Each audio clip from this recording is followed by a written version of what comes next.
Good evening Anjali.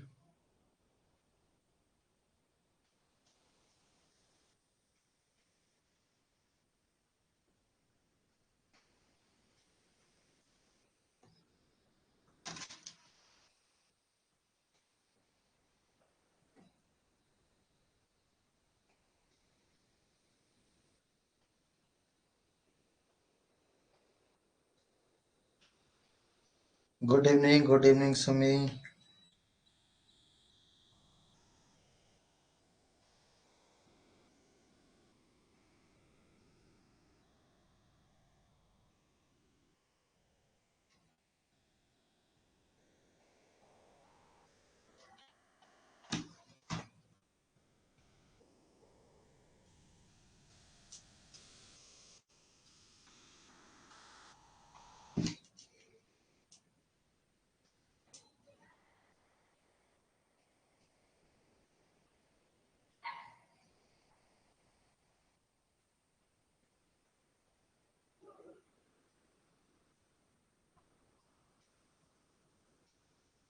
Good evening आकांक्षा।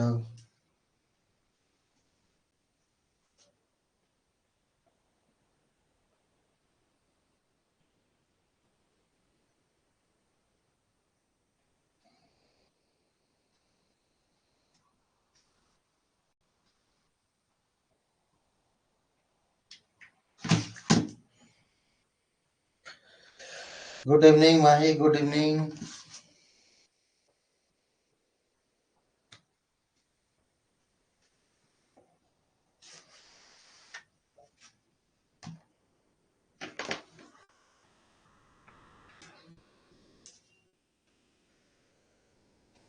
तो आज हम लोग बात करेंगे जो आपका यूपीएससी में क्वेश्चंस आ चुका है मेंस का।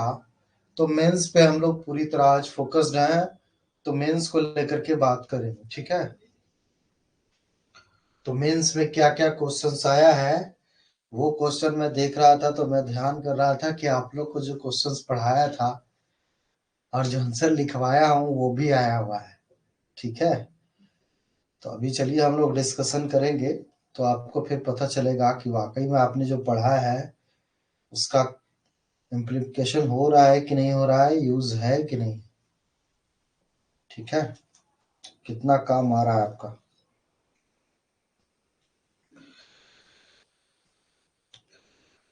तो क्लास स्टार्ट करें, क्योंकि अब तो स्टूडेंट तो टाइम तो हो रहा है काफी ज्यादा। वेट कर रहे हैं अब स्टूडेंट्स जुड़ जाए। सब मतलब एडमिशन लेने के बाद सब ना गायब हो जाते हैं। एडमिशन ले लेते हैं और क्लास जब करना चाहिए तो क्लास का टाइम में गायब है। बताइए। अब बीच बीच में पहुंचेंगे।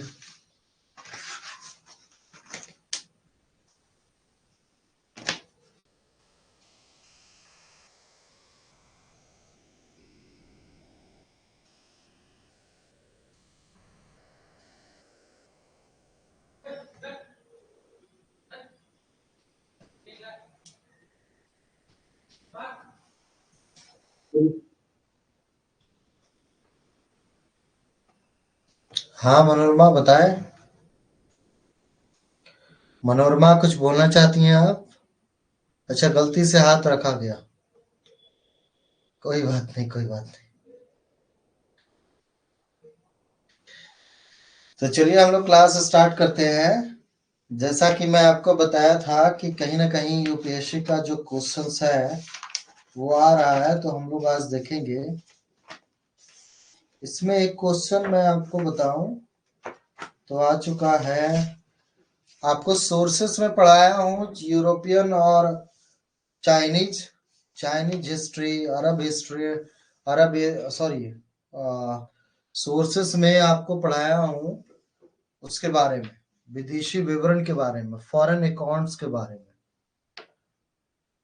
सर कल क्लास है, अभी क्लास नहीं है, कल क्लास नहीं है आपकी।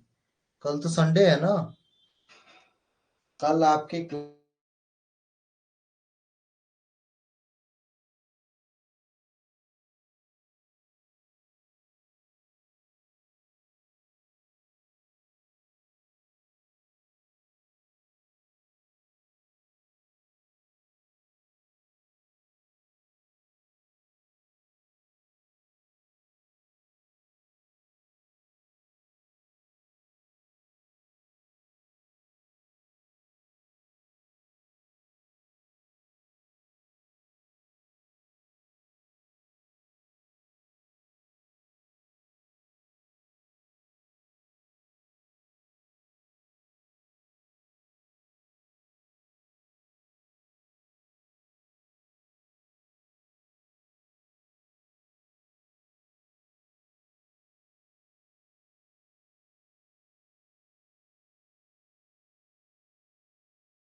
थोड़ी सी लाइट कट गई है इसलिए थोड़ी दिक्कत हो रही है।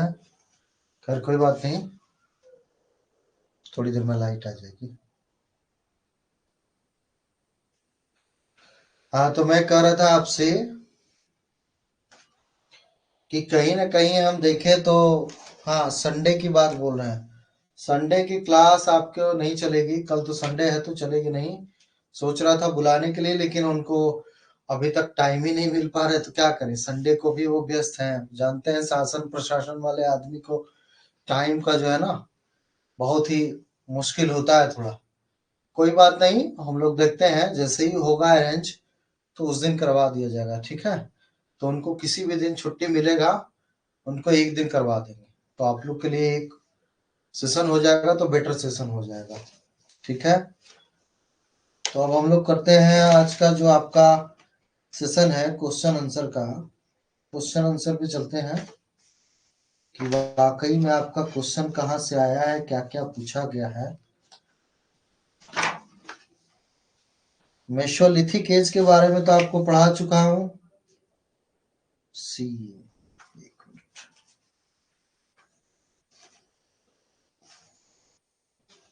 मेसोलिथिक एज से भी क्वेश्चन आ चुका है, ठीक है।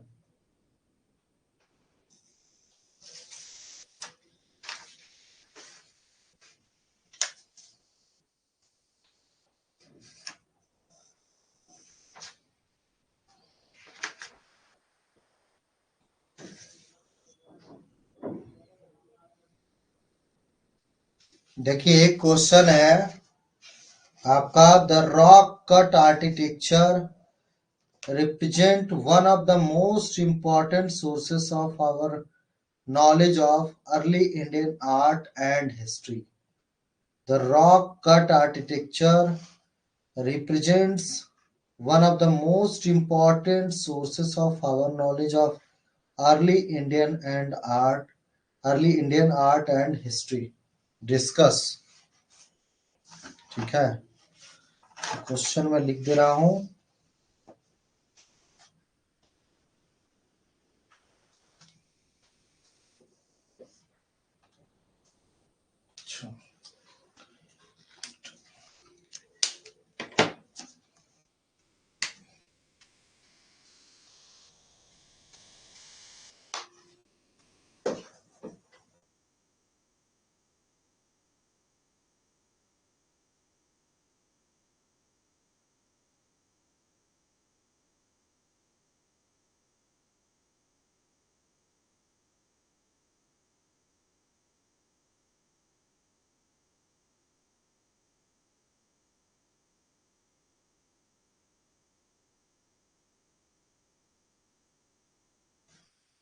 The rock cut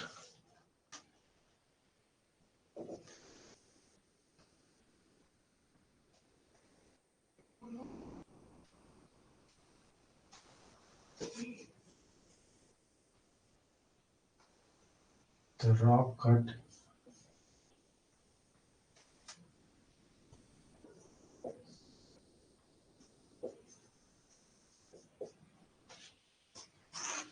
The rock cut architecture represent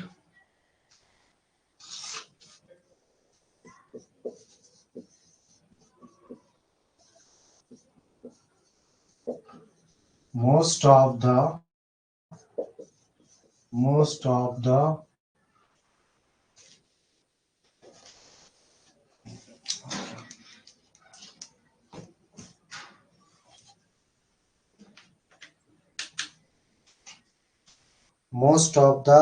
the rock cut architecture represent most of the important sources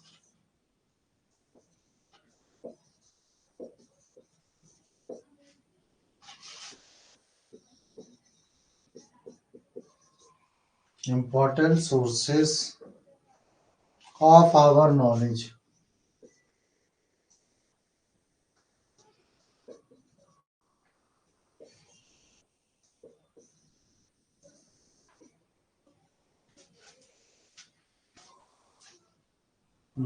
of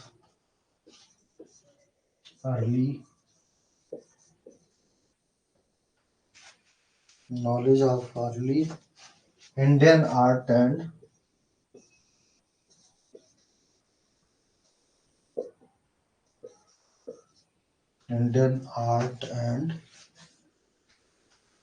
history.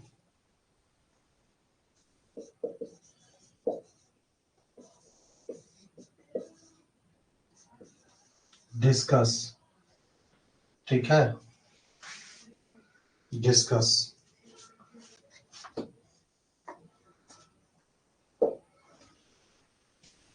अब ये आपका है 2020 का क्वेश्चन है और टोटल लिखना है 150 वर्ड्स में, 10 नंबर का है।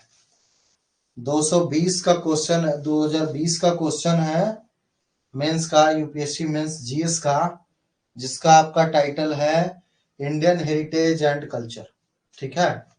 तो आप देखिए, the rock cut architecture represent most of the important sources of our knowledge of early Indian art and history. Discuss.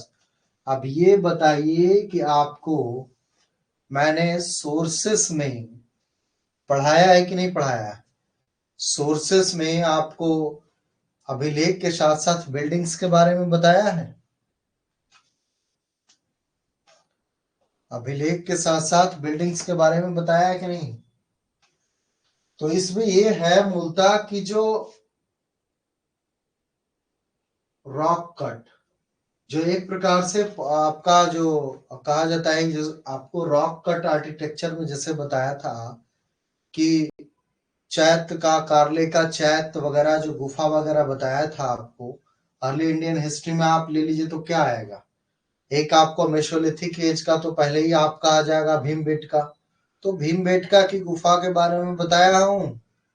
तो भीमबेटका की गुफा में स्ट्रक्चर्स एक प्रकार से, आवाज नहीं आ रही है, आवाज तो मेरी जा रही है, यहां से तो क्लियर है। मेरी आवाज जा रही है आप लोग तक?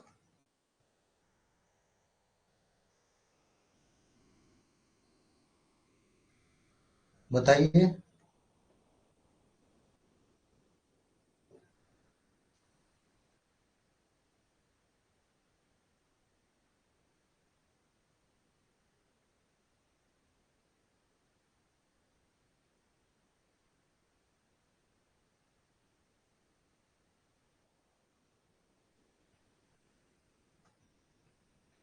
अच्छा, मेरी आवाज तो जा रही है, तब क्या दिक्कत हो रहा है? आपके नेटवर्क में प्रॉब्लम होगा, ठीक है, नेटवर्क में प्रॉब्लम होगा, इसी वजह से दिक्कत हो रहा होगा, ठीक है। तो मैं 1 मिनट देख ले रहा हूं।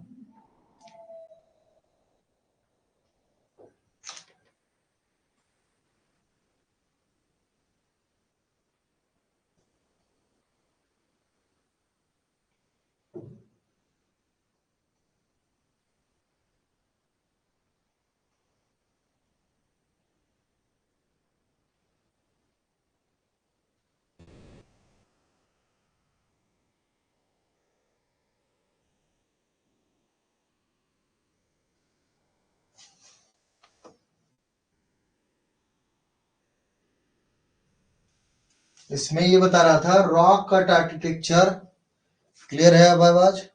हमें लगता है अब दिक्कत नहीं हो रहा आवाज में। तो ये कहा गया कि rock cut architecture represent most of the important sources of our knowledge of Indian art and history. Discuss. तो ये प्रारंभिक भारतीय, इसमें क्या लिखा हुआ है, early Indian art and history. तो प्रारंभिक भारत की कला एवं इतिहास के बारे में कहीं ना कहीं, क्या हमें आर्ट, ये जो एक प्रकार से पत्थर पे बने हुए या पत्थर से बने हुए जो स्ट्रक्चर्स है, क्या हमें उसकी जानकारी देता है। जो एक प्रकार से, जैसे मैंने आपको बताया था इसमें, कि इसमें आप देखिएगा तो रॉक कट वास्तुकला, कहा गया कि रॉक कट जो वास्तुकला है वो भारतीय कला और इतिहास की प्रारंभिक जानकारी हमें देता है कि नहीं देता है? अगर देता है तो किस प्रकार से इम्पोर्टेंट है, किस प्रकार से ये रॉक कट आर्किटेक्चर जो है इम्पोर्टेंट है भारतीय इतिहास को लिखने के लिए, और भारतीय कला और भारतीय इतिहास को जानने में किस प्रकार से एक जो रॉक कट स्ट्रक्चर्स है, जो पत्थर से निर्मित स्थापत्य कला है, वो कैसे भारतीय इतिहास और भारतीय कला को जानने के लिए महत्वपूर्ण है।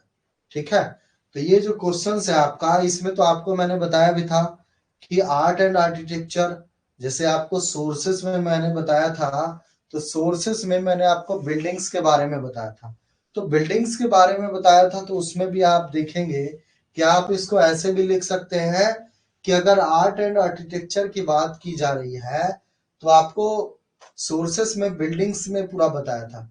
तो बिल्डिंग्स में आपको मैंने कार्ले का चैत्य दिखाया था, तो कार्ले का चैत्य वगैरह है, या अजंता की गुफा है, तो कार्ले का चैत्य हो गया, अजंता की गुफा हो गया, ये तो अर्ली पीरियड का हो गया। ठीक है, अब इसके साथ साथ आप और देख सकते हैं, जैसे इससे भी थोड़ा सा पहले अगर देखना है आपको, तो भीमबेटका की गुफाएं, तो भीमबेटका की गुफाओं में जो चित्र है उसका वर्णन है, तो उस चित्र जो बनाया गया है वो किस प्रकार से कहीं ना कहीं एंशिएंट इंडियन हिस्ट्री के बारे में जानकारी देता है।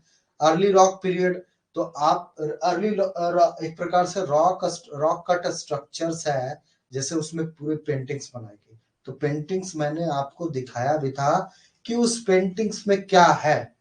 मूलतः वो जो खाद्य संग्राहक थे और कैसे हंटिंग करते थे, कैसे वो जीवन यापन करते थे, उन सब के बारे में हमें भीमबेटका से क्या मिलता है, उनकी पेंटिंग से जानकारी मिलती है, तो आप वो भी लिख सकते हैं। उसके साथ साथ आप अगर आगे आए, तो आप अगर अर्ली उसके अगर आप इतिहास में देखें जो 600 से शुरू होता है, तो उसमें भी अगर देखेंगे आप, तो जो आपका कार्ले का चैत्य हो गया, कार्ले के चैत्य के साथ साथ अजंता की गुफाएं हो गया, एकाश्म पत्थर से बने हुए आपको जो बताया था कि कैसे कार्ले का चैत्य है, जो एक चट्टान को काट करके पूरा गुफा बनाया गया, और उसमें महात्मा बुद्ध से रिलेटेड हर महात्मा बुद्ध की जो एक प्रकार से कही जाती है कि कैसे कैसे वो योग कर रहे थे, उनकी अलग अलग मुद्राओं को दिखाया गया था। तो इससे कहीं ना कहीं हमें क्या पता चल रहा है, एक जो आपको भीमबेटका वाला बताया, तो भीमबेटका से तो पता चल रहा है ना, इतिहास के बारे में जानकारी मिल रही है ना, कि कहीं ना कहीं भीमबेटका में जो हम लोग को चित्रकला मिला है, जो गुफा में चित्रकला मिला है, वो प्राचीन भारतीय प्राग ऐतिहासिक काल के इतिहास को दर्शाता है। ठीक है, तो प्राग ऐतिहासिक काल के इतिहास को दर्शाता है, साथ में उस टाइम कैसे मनुष्य अपना जीवन जी रहे थे, क्या अपना मतलब किस प्रकार से उनकी गतिविधि थी, क्या वो जानवरों को मार करके और अपनी जो है वो भोजन वगैरह करते थे, कैसे अपना जीवन यापन कर रहे थे, तो पूरा चित्र के माध्यम से भी आपको दर्शाया गया था, तो वो भी आप डाल सकते हैं। आपको जैसे अजंता में बताया, तो अजंता में धार्मिक जो स्थिति महात्मा बुद्ध की जो एक प्रकार से धार्मिक महात्मा बौद्ध धर्म के बारे में आपको कार्ले का चैत्य से पता चलता है। अजंता की गुफा, तो अजंता की गुफा अभी और आगे पढ़ाऊंगा तो उसमें भी थोड़ा डिटेल्ड में मैं बताऊंगा, तो पता चलेगा कि अजंता की गुफा कैसे महात्मा बुद्ध के साथ साथ और भी जो धर्म है उसके बारे में एक प्रकार से जानकारी देती है। तो अजंता का, उसके बाद आपको मैंने बताया था कि कहीं ना कहीं देखेंगे अगर आपको मौर्यन साम्राज्य के बारे में जानकारी, तो मौर्यन साम्राज्य वगैरह के बारे में जानकारी चाहिए, तो कैसे आपका बराबर का गुफा हो गया, तो बराबर का गुफा हो गया, उसी में आपको और भी छोटे छोटे गुफाएं मिलती है। तो ये सब जो रॉक कट जो कहा जाता है कि जो पत्थरों को या पूरा चट्टान को काट करके जो बनाया गया, उससे हमें क्या जानकारी मिलती है, कि उससे क्या हमें इंडियन आर्ट के बारे में जानकारी मिलती है। तो अगर कैसे बना रहा है नहीं बना रहा है, अगर आपको कार्ले का चैत्य बताया, तो कार्ले का चैत्य में अगर महात्मा बुद्ध की मूर्तियां बहुत सारी कट करके बनाया गया है, तो क्या उससे आर्ट का पता नहीं चल रहा है, उससे आर्ट के बारे में जानकारी नहीं मिल रही है, क्या उसका रिलीजियस हिस्ट्री के बारे में, बौद्ध धर्म के बारे में जानकारी नहीं मिल रही है, क्लियर कट मिल रही है। तो इस स्ट्रक्चर में इसमें आप क्या लिख सकते हैं, आराम से लिख सकते हैं। और भी अगर आप अर्ली एंशिएंट इंडियन हिस्ट्री में आप जाएंगे, तो अमरावती का स्तूप वगैरह हालांकि अमरावती का स्तूप तो अलग हो जाता है, वो रॉक कट नहीं माना जाएगा, लेकिन ज्यादातर जैसे मंदिर वगैरह, तो मंदिर वगैरह भी आप देखेंगे तो बहुत सारी एकाश में मंदिर दक्षिण में बनाई गई। तो आगे जब मैं पढ़ाऊंगा साउथ वगैरह सातवाहन वगैरह पढ़ाऊंगा, तो उसमें भी काफी कुछ डिस्कस करूंगा। तो सोर्सेस के रूप में जो आपका मंदिर वगैरह है, जो प्राचीन काल का मंदिर है, जो मंदिरों को पूरा देखेंगे तो ऐसे करके जो पूरा पहाड़ है, इसी पहाड़ को काट दिया गया और काट करके स्ट्रक्चर्स बना दिया गया। ठीक है, तो ये रॉक कट जानकारी कहीं ना कहीं अर्ली इंडियन हिस्ट्री के आर्ट के बारे में और हिस्ट्री के बारे में दोनों की जानकारी हमें प्रदान करता है। तो आपको सोर्सेस के रूप में बताया भी था, तो सोर्सेस के रूप में इसमें आसानी से लिख सकते हैं कि वाकई में जो रॉक कट एक प्रकार से रॉक कट जो स्ट्रक्चर्स है या आर्किटेक्चर है, उससे कहीं ना कहीं हमें उस समय की प्राचीन भारत के जो इतिहास है, उसकी इतिहास के साथ साथ उस समय की जो कला थी, तो कला कैसे डेवलप हुई, उस कला के बारे में भी दिखा रहा है। जो मैंने आपको भीमबेटका में भी बताया था कि भीमबेटका में कैसे तीर चला रहा है और वो आपको जो पशु है उसको मार रहा है, तो उससे कहीं ना कहीं उनके जीवन के बारे में भी पता चल रहा है, तो हिस्ट्री के बारे में पता चल रहा है। अगर उस टाइम का है, आज से अगर अगर 25 लाख वर्ष मान के चलिए, मेसोलिथिक एज, मध्य पाषाण काल का, तो कहीं ना कहीं 25,000 साल पहले, तो वो अगर मिल रहा है या 10,000 साल पहले तो मिल रहा है, तो उस टाइम की जो जानकारी है, उस टाइम की जानकारी की कैसे मनुष्य रहता था, क्या खाद्य संग्राहक था, क्या वो पशुओं को मार करके जीवन जीता था, क्या वो वाकई में कुछ कपड़े पहनता था, तो कपड़े पहनता था तो कैसे पहनता था, तो पूरा आपका सेक्स वगैरह के बारे में कि कैसे उन लोगों के बीच में संबंध वगैरह, तो उन सब चीजों के बारे में कहीं ना कहीं जानकारी आपको किसमें मिलती है, रॉक कट स्ट्रक्चर। कार्ले का चैत्य हो गया, अजंता की गुफाएं, ये बहुत इंपॉर्टेंट है। उसके साथ साथ साउथ की मंदिर, जब सातवाहन वगैरह पढ़ाऊंगा, तो उसमें भी रॉक कट मंदिर बहुत सारी बनाई गई है। तो रॉक कट मंदिर जो बनाया गया है, उसमें ज्यादातर आप देखिएगा कि एक पत्थर जो रहता था, एक ही पत्थर को जहां पे रहता था वहीं पे पत्थर को रहने दिया जाता था, और उसी को काट करके पूरा एक स्ट्रक्चर डेवलप, जैसे कार्ले का चैत्य हुआ। तो और भी आप आगे पढ़ेंगे तो और क्लियर हो जाएगा कि और कैसे और क्या क्या एग्जाम्पल देख करके आप, इसमें ज्यादा लिखना नहीं है आपको, 150 वर्ड्स में तो आपको भीमबेटका का आप गुफा भी डालेंगे तो वो भी आपको अच्छा खासा हो जाएगा। उसके बाद आप दूसरा कार्ले का चैत्य डाल लें, कार्ले का चैत्य के बाद अजंता की गुफा डाल दे सकते हैं, अजंता की गुफा के बाद फिर सातवाहन टाइम में जो एक प्रकार से कुछ मंदिरें बनी है, आर्किटेक्चर वगैरह है, तो वो भी आप डाल सकते हैं, तो उससे भी आपको क्लियर ये हो जाएगा। तो 150 वर्ड में आप कितना लिखेंगे। अभी ये तो एक क्वेश्चन है, अभी और बता रहा हूं, ये 2020 में आया है क्वेश्चन।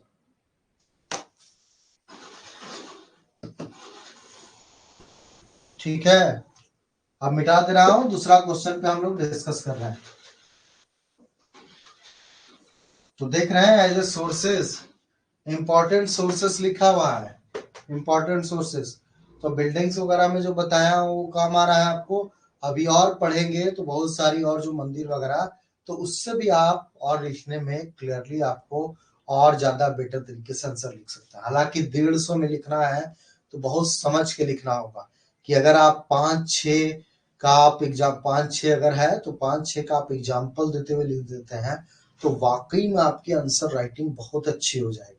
अगर पहले भीमबेटका दे दिए, दूसरा कार्ले का चैत्य दे दिए, फिर अजंता गुफा दे दिए, फिर एकाश मंदिरों का दे दिए, तो इस प्रकार से आप क्रमबद्ध रूप से आप अगर लिखेंगे और उसके बारे में थोड़ा थोड़ा डिटेल्ड कर देंगे, तो 150 से ज्यादा आपको नहीं जाएगा, 150 में आराम से आ जाएगा। और आपका कम समय में, समय भी बहुत ज्यादा नहीं मिलता है आपको, तो समय के अकॉर्डिंग आपको लिखना भी है, उसका आंसर भी देना है। तो एज ए सोर्सेस के रूप में आराम से उसको बता सकते हैं कि कैसे हमें धार्मिक आर्थिक जीवन, एक प्रकार से जीवन यापन की जानकारी मिलती है, धार्मिक जीवन की जानकारी मिलती है। उसके साथ साथ आपको जिस टाइम में लोग रहते थे, कैसे आपका धार्मिक, जो कहा जाता है कि धार्मिक के साथ साथ जो इकोनॉमिक के बारे में, तो कहीं ना कहीं इकोनॉमिक वगैरह के बारे में भी आप देखेंगे, तो उससे भी कहीं ना कहीं जानकारी मिल जाएगी। कुछ ना कुछ आपको थोड़ा थोड़ा ऐड ऑन करेंगे तो बहुत कुछ निकल सकता है। ठीक है, जब आंसर राइटिंग में आपको अगर कुछ छोटा मिले तो उसमें आप थोड़ा बहुत बढ़ा सकते हैं ऐड ऑन करके, ठीक है। तो अब आके, और उसमें भी आप अगर बागोर वगैरह देखेंगे तो बागोर वगैरह में भी मिलेगा, आदमगढ़, आदमगढ़ में भी आपको मिल जाएगा। खैर अब आगे बढ़ते हैं। आपका दूसरा है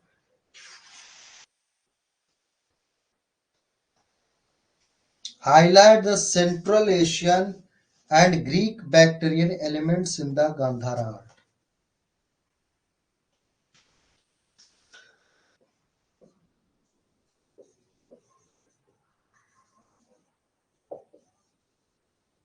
हाईलाइट्स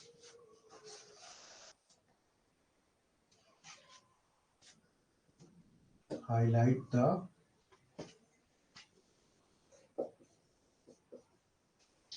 Greek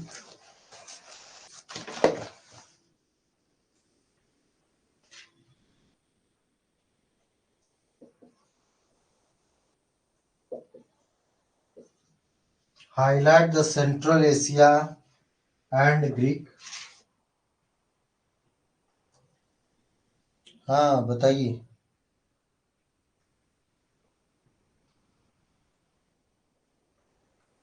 नहीं, करंट की क्लास 27 से चलेगी 8:30 बजे से 9:30 आपकी, ठीक है। तो करंट की आपकी क्लास 27 तारीख से 8:30 से 9:30 चलेगी। Central Asia and Greco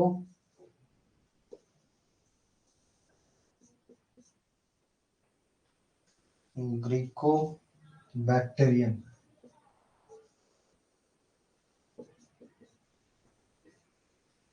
Bactrian Bactrian elements in the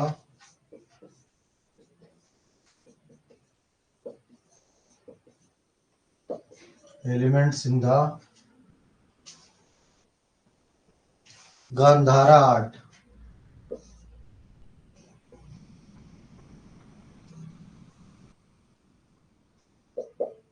ठीक है। अब ये बताइए, ये पूछ रहा है highlight the central Asia and Greco Bactrian elements in the Gandhara art. तो गांधार आर्ट के बारे में मैंने पढ़ाया आपको, गांधार कला के बारे में थोड़ा सा मैंने डिस्क्राइब किया था, डिस्कस किया था आपको कि गांधार कला कहीं न कहीं ज्यादातर जो है वो विदेशी कला की, जो आपको बताया भी था कि विदेशी कला को बताता है। तो गांधार का शैली जो है कुषाणों के टाइम में एक प्रकार से गांधार शैली चली है। तो गांधार शैली में जो महात्मा बुद्ध को दिखाया गया, तो महात्मा बुद्ध को एक प्रकार से जो दिखाने का आपको मैंने बताया था कि कैसे उनकी मूर्ति में एक प्रकार से शारीरिक सौंदर्य है, तो शारीरिक सौंदर्य को दिखाया गया है। जबकि आप मथुरा शैली में आप देखेंगे तो शारीरिक सौंदर्य पे नहीं, आंतरिक सौंदर्य पे बल दिया गया, ठीक है। तो एक प्रकार से सेंट्रल एशिया आपको कहा जाता है कि सेंट्रल एशिया और ग्रीको बैक्टीरियन, तो कहीं ना कहीं central Asia and Greco Bactrian ये थे कौन, कहीं ना कहीं फॉरेन से तो आए थे। तो ये कहीं ना कहीं विदेशी कला, एक प्रकार से पाश्चात्य कला के एलिमेंट्स को ही तो दिखा रहा है गांधारा आर्ट। तो central Asia and Greco Bactrian elements in the Gandhara art, ये कह रहा है सेंट्रल एशिया और जो ग्रीको बैक्टीरियन एलिमेंट्स है, क्या उसको गांधारा आर्ट में एक प्रकार से हाईलाइट किया जा रहा है, गांधारा आर्ट में देखने को मिलता है। तो गांधार शैली में आपको उस समय भी बताया था कि गांधार शैली जो है वो एक प्रकार से गोथिक शैली की, एक गोथिक शैली से आया, ठीक है। तो गोथिक शैली क्या, गोथिक शैली आप देखेंगे तो वो पूरा पूरी फॉरनर्स है, जैसे आपका सेंट्रल एशिया और ग्रीक बैक्टीरिया, तो ये सब ज्यादातर आप देखिएगा तो ये मेन आपको गांधारा आर्ट जो डेवलप होता है वो कहीं ना कहीं कुषाण के टाइम में ही डेवलप होता है। तो कुषाण के टाइम में महात्मा बुद्ध की जितनी भी मूर्तियां बनाई गई है उन सारी मूर्तियों में आपको देखने को मिलेगा विदेशी प्रभाव, ठीक है। और वो ज्यादातर जो बुद्ध मूर्ति, अब अगर मथुरा कला की बात करेंगे तो मथुरा कला अलग हो जाएगा, ठीक है। तो गांधारा आर्ट में क्या था, मैंने आपको बताया था घुंघराले बाल, महात्मा बुद्ध का घुंघराले बाल, शारीरिक सौंदर्य पे बताया था, कि अगर शारीरिक सौंदर्य है तो उस पे कैसे कपड़े की सिलवट्टी जो है वो अलग अलग एकदम दिख रहा है आपको। तो ये कहीं ना कहीं हम लोग का ये जो है ये विदेशी कला के बारे में आपको बताया था कि ये गांधार आर्ट जो है वो ज्यादातर फॉरेनर्स का। इसमें आपको ये भी बताया था सेंट्रल एशिया के बारे में अगर कह रहा है तो सेंट्रल एशिया में आप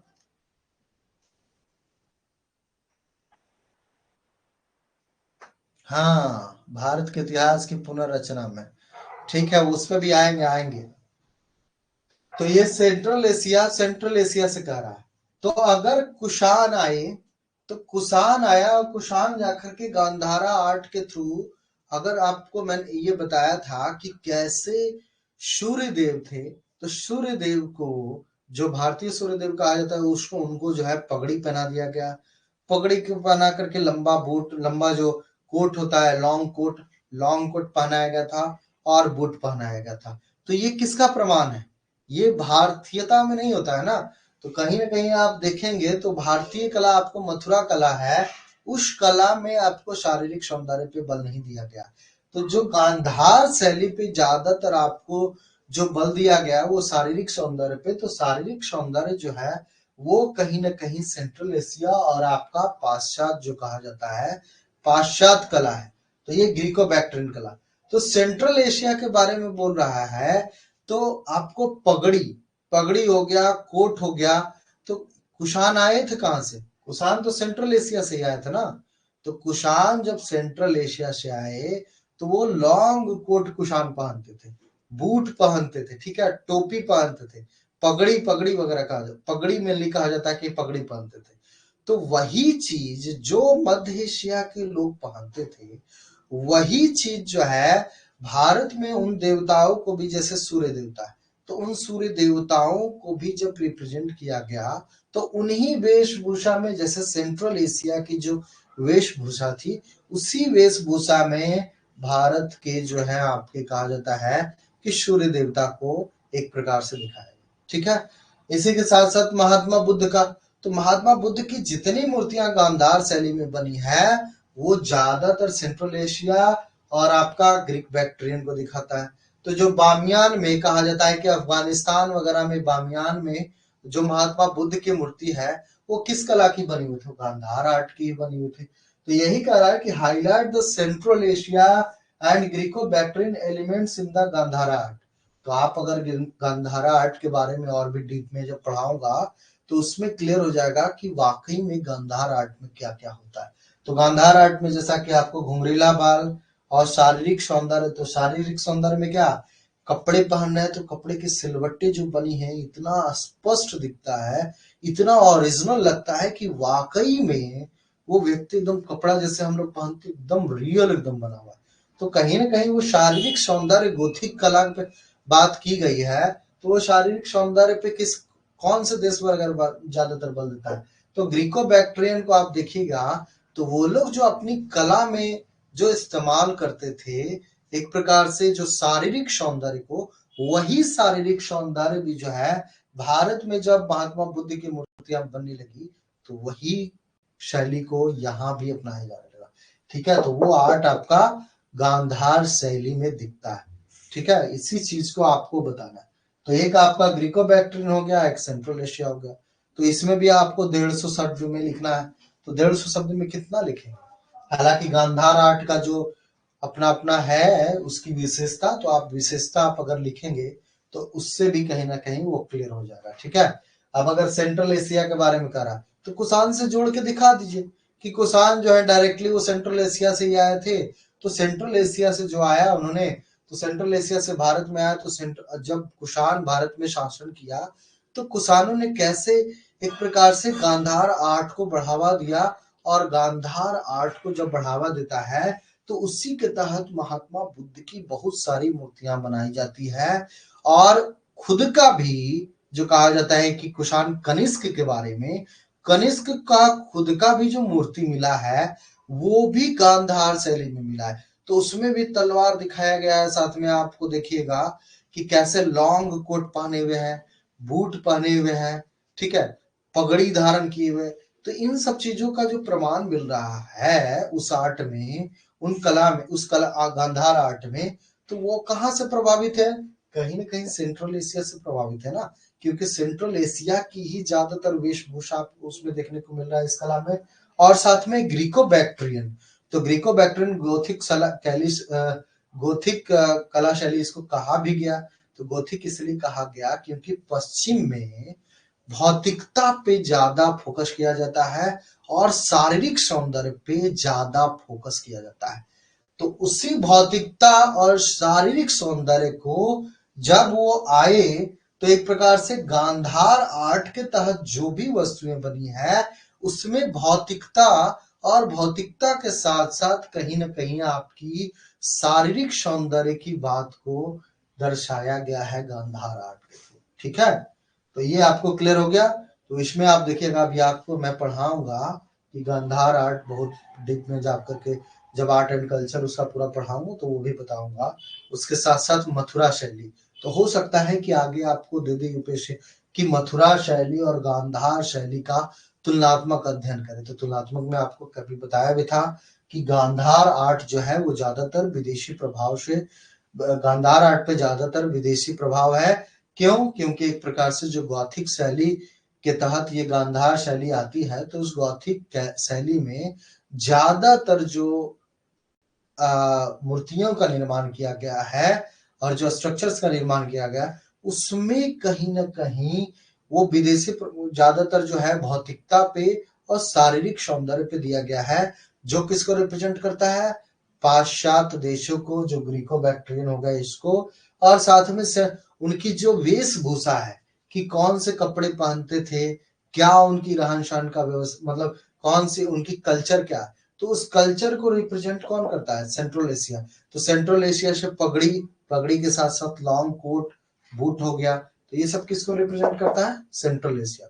तो आराम से आप इसमें लिख सकते हैं। हमें तो लगता है बहुत ज्यादा दिक्कत नहीं है, लेकिन फिर भी हमें लगता है कि आप थोड़ा सा और पढ़ लेंगे तो उसको और बेहतर तरीके से डील कर सकते हैं। ठीक है, क्लियर है? अब अगला क्वेश्चन हम लोग आते हैं। अभी जो दीपक ने बताया है वो सही बताया है कि वो क्वेश्चन आ चुका है। तो वो क्वेश्चन अगर आ चुका है तो वो तो आप लोग को क्लियरली पढ़ाया हूँ, उसमें तो हमें लगता है कि कोई डाउट नहीं है। कोई बता सकता है? दीपक, दीपक बताएं, कहाँ पढ़ाया हूँ, कब पढ़ाया हूँ आपको?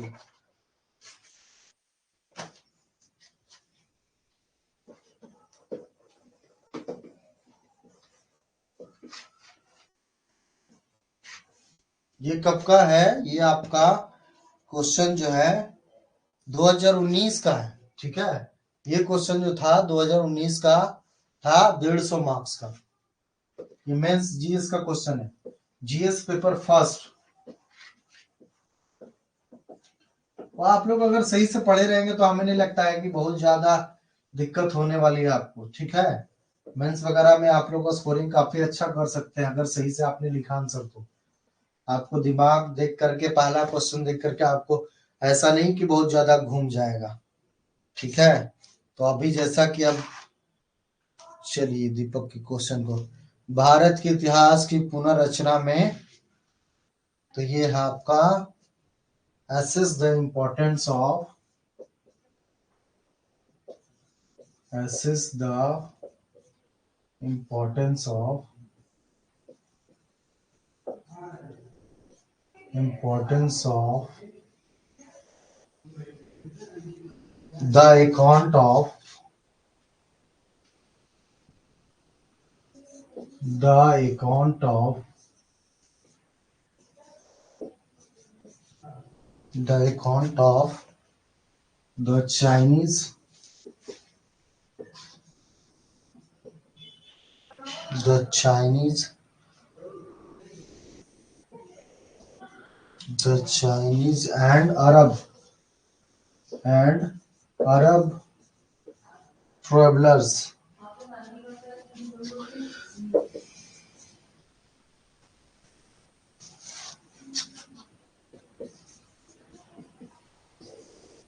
travelers in the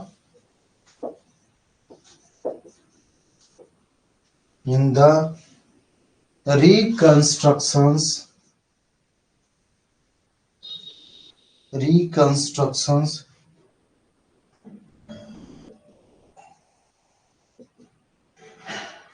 reconstruction of the history of India।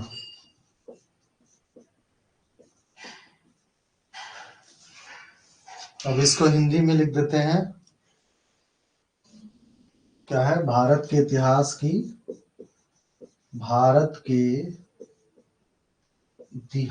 की पुनर्रचना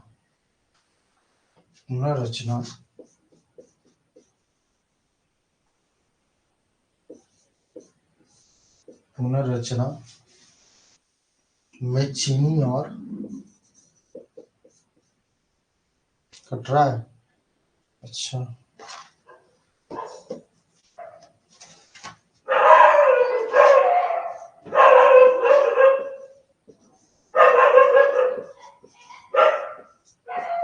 में चीनी और अरब यात्रियों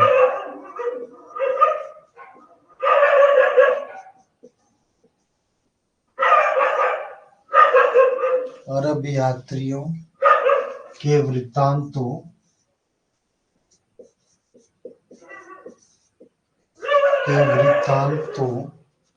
के महत्व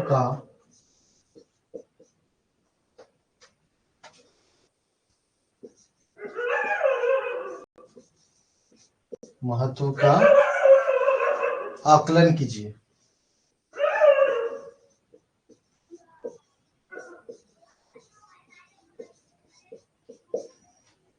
ठीक है, तो ये आपका क्वेश्चन है। Assess the importance of the account of the Chinese and Arab travelers in the reconstruction of the history of India। तो देखिए, डायरेक्ट आपका क्वेश्चन है। जो सोर्सेस में पढ़ाया था कि भारत के इतिहास की पुनर्रचना में चीनी और अरब यात्रियों के वृत्तांत का महत्व का आकलन कीजिए। अब ये बताइए, चीनी यात्रियों के बारे में पढ़ाया हूं आप लोग को। जब सोर्सेस पढ़ा रहा था तो फॉरेन अकाउंट्स आपको पढ़ाया था। फॉरेन अकाउंट्स, ठीक है। फॉरेन अकाउंट्स में आपको क्या पढ़ाया था? फॉरेन अकाउंट्स में आपको रोमन के बारे में पढ़ाया था। रोमन्स और या यूरोपियंस, और एक आपका क्या था? चाइनीज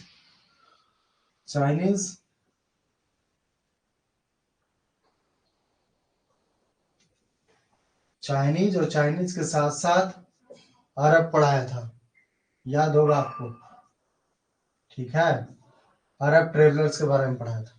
तो उनके द्वारा आपको चाइनीज में जो पढ़ाया था चीनी यात्रियों के बारे में, तो चीनी यात्री के बारे में पढ़ाया था। तो आपको बोला था ना कि चीनी यात्री सबसे पहले चीनी यात्री फाहियान के बारे में बताया था, जो कि गुप्ता के टाइम में आया था। तो चीनी यात्री फाहियान ने जो एक प्रकार से शहरों का भ्रमण किया था, तो हर शहर के भ्रमण करने के बाद उसने बताया था फाहियान ने कि कहीं न कहीं अगर हम देखें कि जो शहर गुप्ता काल में था वो कहीं न कहीं आर्थिक गतिविधियों का एक प्रकार से केंद्र था। ठीक है, तो आर्थिक इकोनॉमिक हिस्ट्री के बारे में भी बता रहा था, और आपका पॉलिटिकल हिस्ट्री। तो पॉलिटिकल हिस्ट्री के बारे में तो बता ही रहा है कि हम कब आए?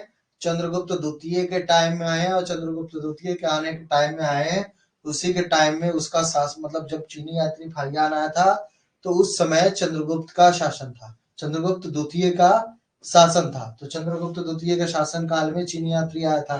तो ये अपने आप में एक इतिहास है। तो चीनी यात्री ने क्या क्या लिखा है? तो चीनी यात्री ने बताया कि कैसे गुप्ता शासक जो चंद्रगुप्त द्वितीय के काल में अगर देखा जाए तो वाकई में शहर जो थे वो कहीं ना कहीं व्यापार का, हर शहर जो है वो एक व्यापार का केंद्र हुआ करता था। ठीक है, उसके साथ साथ चीनी यात्री ने बौद्ध धर्म के विषय में भी काफी कुछ जानकारी दिया है।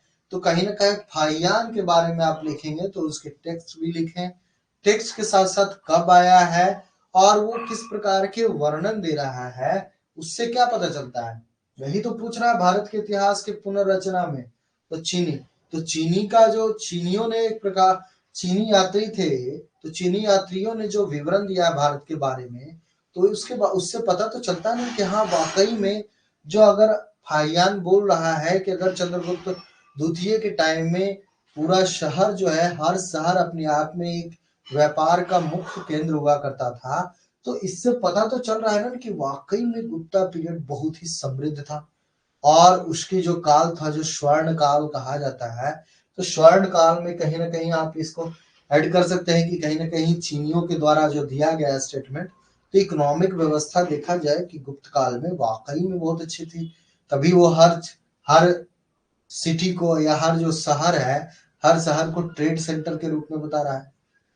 इसी के साथ साथ आपको महात्मा बुद्ध का, तो बौद्ध धर्म से रिलेटेड जितनी जानकारी थी वो बहुत सारी जानकारी जो है कि बौद्ध धर्म किस प्रकार से उस समय जो है चल रहा था और बौद्ध धर्म की क्या स्थिति थी उसके बारे में विवरण दिया। तो इससे पता चलता है ना कि प्राचीन काल के जैसे गुप्ता काल के बारे में पता चला, बौद्ध धर्म के बारे में पता चला, तो क्या है इतिहास की पुनर्रचना ही तो हो रही है। तो इतिहास के निर्माण में एक प्रकार से चीनी इतिहास की भूमिका, चीनी यात्रियों की जो विवरण है उसकी भूमिका। इसी के साथ साथ फाहियान के साथ साथ आपको बताया हूँ हेन सॉन्ग के बारे में।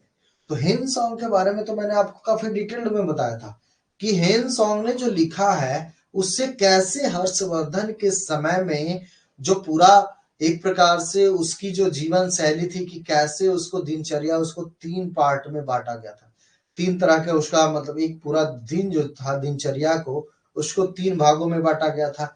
साथ में एक कन्नौज में जो महासम्मेलन हुआ था, तो महासम्मेलन में कैसे एक प्रकार से जो बड़ी घटना घटी थी, आग लग गई थी और वहां पे जो ब्राह्मण थे कैसे उसको मारने का प्रयास किया, उसके बारे में कौन जानकारी देता है? चीनी यात्री आपका हेनसोंग ही तो जानकारी देता है। चीनी यात्री हेनसोंग को ही 2 बार आपका चीनी राजदूत के रूप में भेजा गया था। तो क्या मिलता है? भारत चीन से संबंध, भारत चीन के इतिहास के संबंध में भी जानकारी। साथ साथ ही हेनसोंग जो है आपका ये भी कहता है कि कहीं ना कहीं आप देखेंगे तो जो बौद्ध धर्म का जो उत्थान हुआ या बौद्ध धर्म से रिलेटेड जो एक प्रकार से कहीं ना कहीं जो बढ़ावा दिया जा रहा था बौद्ध धर्म को लेकर के हर्षवर्धन के द्वारा, तो कन्नौज में सम्मेलन जो किया गया था वो बौद्ध धर्म को ही तो दर्शाता है कि कन्नौज में सम्मेलन में महात्मा बुद्ध की मूर्ति स्थापित की गई। और मूर्ति कैसी थी? तो मूर्ति कहीं ना कहीं हर्षवर्धन के कद की काठी, मतलब हर्षवर्धन का जो पूरा हाइट था उसी के हाइट का था। और सबसे पहले अगर वो कन्नौज का शुरू हुआ सम्मेलन तो उसमें महात्मा बुद्ध की पूजा की गई। तो कहीं ना कहीं हर्षवर्धन जो उस समय का शासक था, तो शासक की जो धार्मिक नीति, तो धार्मिक नीति और धार्मिक स्थिति क्या थी उस समय वो भी पता चलता है। तो पॉलिटिकल सिचुएशंस के बारे में पता चलता है और आपका धार्मिक सिचुएशन जो है उसके बारे में भी पता चलता है उससे। इसी के साथ साथ सिंह के बारे में बताया था कि नालंदा विश्वविद्यालय में रहा, नालंदा विश्वविद्यालय के साथ साथ उसने कई सालों तक अध्ययन किया। अध्ययन करने के बाद वो चीन के जो बौद्ध धर्म का जो एक प्रकार से नालंदा में दिखता है कि वो जो विश्वविद्यालय है कैसे एक वृहद विश्वविद्यालय था। तो शैक्षणिक के साथ साथ बौद्ध धर्म के बारे में भी कहीं ना कहीं चीनी यात्रियों से मिलता है। तो वो किस चीज का निर्माण करता है? इतिहास के बारे में तो बता रहा है। क्लियर हो गया? अब इसके साथ साथ मैंने आपको बताया था कि अरब यात्रियों के बारे में, तो अरब यात्रियों के बारे में आपको बताया था कि सुलेमान के बारे में, सुलेमान के साथ साथ और किसके बारे में बताया था? अब आप लोग बताइए। हाँ, सुलेमान के साथ और किसको किसके बारे में बताया था?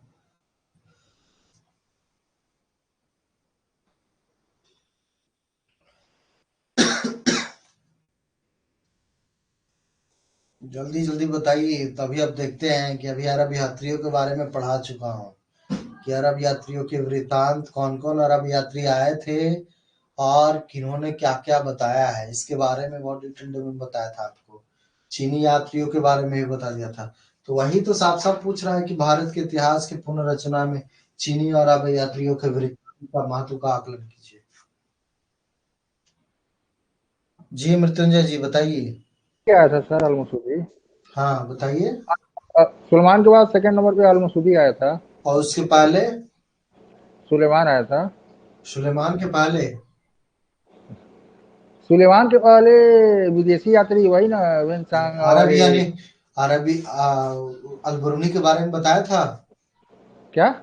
अल बरूनी के बारे में। हाँ, अल अल बरूनी, अल अल बरूनी। मसूदी, हाँ। हाँ हाँ, अल बरूनी, अल मसूदी और सुलेमान, पहले सुलेमान। अब्दुल रज्जाक के बारे में भी बताया था। अब्दुल रज्जाक भी आया था। ठीक है ठीक है ठीक है, थैंक यू मृत्युंजय जी। तो कहीं ना कहीं आपको बताया था कि एक प्रकार से कैसे अल बरूनी आया था। और अल बरूनी जो है एक अरब यात्री था, वो आया। हाँ नुपुर बताइए। हेलो। नुपुर बताइए। हेलो। हाँ बताइए। नुपुर कुछ बोलना चाह रही हैं आप?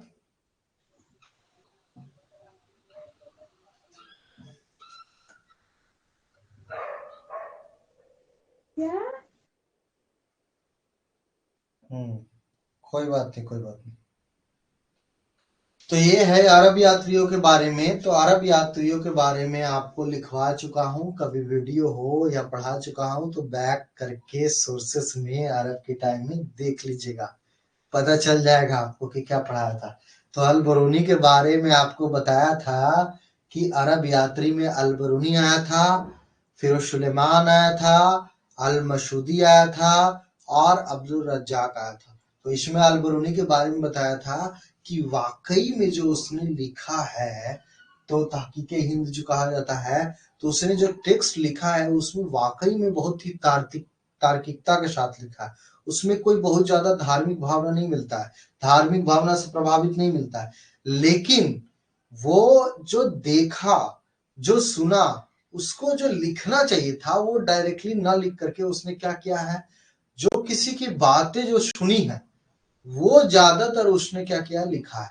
अब पॉलिटिकल स्ट्रक्चर के बारे में तो इससे कहीं ना कहीं बहुत ज्यादा जो है उस टाइम के बहुत ज्यादा जानकारी तो नहीं मिलती है। लेकिन रिलीजियस सिस्टम और इकोनॉमिक सिस्टम वगैरह जो है, सोशल सिस्टम पूरा, सोशल सिस्टम के बारे में अरब यात्री बहुत ज्यादा जानकारी देते हैं। तो अल बरूनी के साथ साथ आपका एक और है अल मसूदी। तो अल मसूदी के बारे में आप सॉरी सुलेमान के बारे में, तो सुलेमान के बारे में आपको मैंने बताया था कि कैसे सुलेमान जो है वो 10वीं शताब्दी में, 9वीं 10वीं शताब्दी में आता है। और आने के बाद जो आपका पूरा युद्ध चल रहा था, त्रिपक्षीय युद्ध चल रहा था, राष्ट्रकूट, गुर्जर प्रतिहार, इधर पाल और तीसरा राष्ट्रकूट। तो कन्नौज को लेकर के कैसे युद्ध कर रहा था, और गुर्जर प्रतिहार शासक के बारे में भी जानकारी कहीं ना कहीं आपका जो सुलेमान है वो देता है। और कहता है कि गुर्जर प्रतिहार शासक जो है अरबों के प्रति बहुत ही कठोर रवैया अपनाता है। उस शासक को अरब, वो गुर्जर प्रतिहार शासक को बरुआ तक कहा है। ठीक है। उसके साथ साथ आपको पाल के बारे में कहा है कि ये बहुत ही पाल वंश का शासक धर्मपाल जो था वाकई में बहुत ही शक्तिशाली शासक था। तो ये किसने कहा? सुलेमान ने। राष्ट्रकूटों के बारे में भी जानकारी सुलेमान देता है। और साथ में ये भी बताता है कि ये तीनों जो गुर्जर प्रतिहार थे, पाल थे और राष्ट्रकूट थे, तीनों अपने आप में त्रिपक्षीय युद्ध में जो है उस समय व्यस्त थे। तो लगातार युद्ध चल रहा था उस समय। तो अरब आक्रमण के टाइम में ही अब देखिएगा कि लगातार 9वीं 10वीं शताब्दी में आपका जो अरबी यात्री आए थे अरब आक्रमण के बाद, तो अरब आक्रमण के बाद जब अरबी यात्री आए तो उन्होंने देखा कि कैसे भारत में पॉलिटिकल सिचुएशन क्या है। तो उस समय देखा कि युद्धरत है। तो बड़े बड़े जो साम्राज्य एक प्रकार से जो कहा जाता है कि गुर्जर प्रतिहार हो गया, पाल हो गया, राष्ट्रकूट हो गया, तो तीनों अपने में खुद ही में एक प्रकार से लड़ रहा था। और कैसे कन्नौज पे कब्जा करने के लिए त्रिपक्षीय संघर्ष हो रहा था, इसके बारे में सुलेमान बताते हैं। तो आप 150 की शब्द का है, कितना पूछा गया है आपसे? 150 वर्ड्स में 10 नंबर का है, 2018 का क्वेश्चन है ये। तो आप 150 वर्ड में कितना लिखेंगे? तो तीन तो चीनी में ही डाल देंगे। एक आपका चीनी में फाइयान हो गए, दूसरा आपके फाइयान के साथ साथ हेनशोंग हो गए, फिर इत्सिंग हो गए, 3 इसमें चीनी यात्री में डाल दिया आपने। अरब यात्री में आपने डाल दिया अलबरूनी को, तो अलबरूनी के बारे में बता दिया कि अलबरूनी ने क्या लिखा है। उसके बाद अलबरूनी के बाद सुलेमान ने, सुलेमान क्या लिखा। सुलेमान के बाद एक और क्या बताया था आपको? सुलेमान के बाद हाँ बताइए।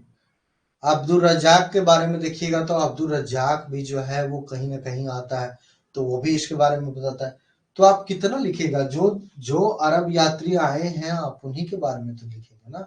तो अगर 3 इधर और 4 इधर, 3 4 7 या 3 3 6 भी अगर आप लिख देते हैं, तो 6 के बारे में भी आप लिखते हैं, तो अपने आप में 30 वर्ड भी अगर एक पे लिखते हैं तो अपना आराम से 3 छक 18 180 वर्ड, मतलब 150 क्रॉस हो जाएगा।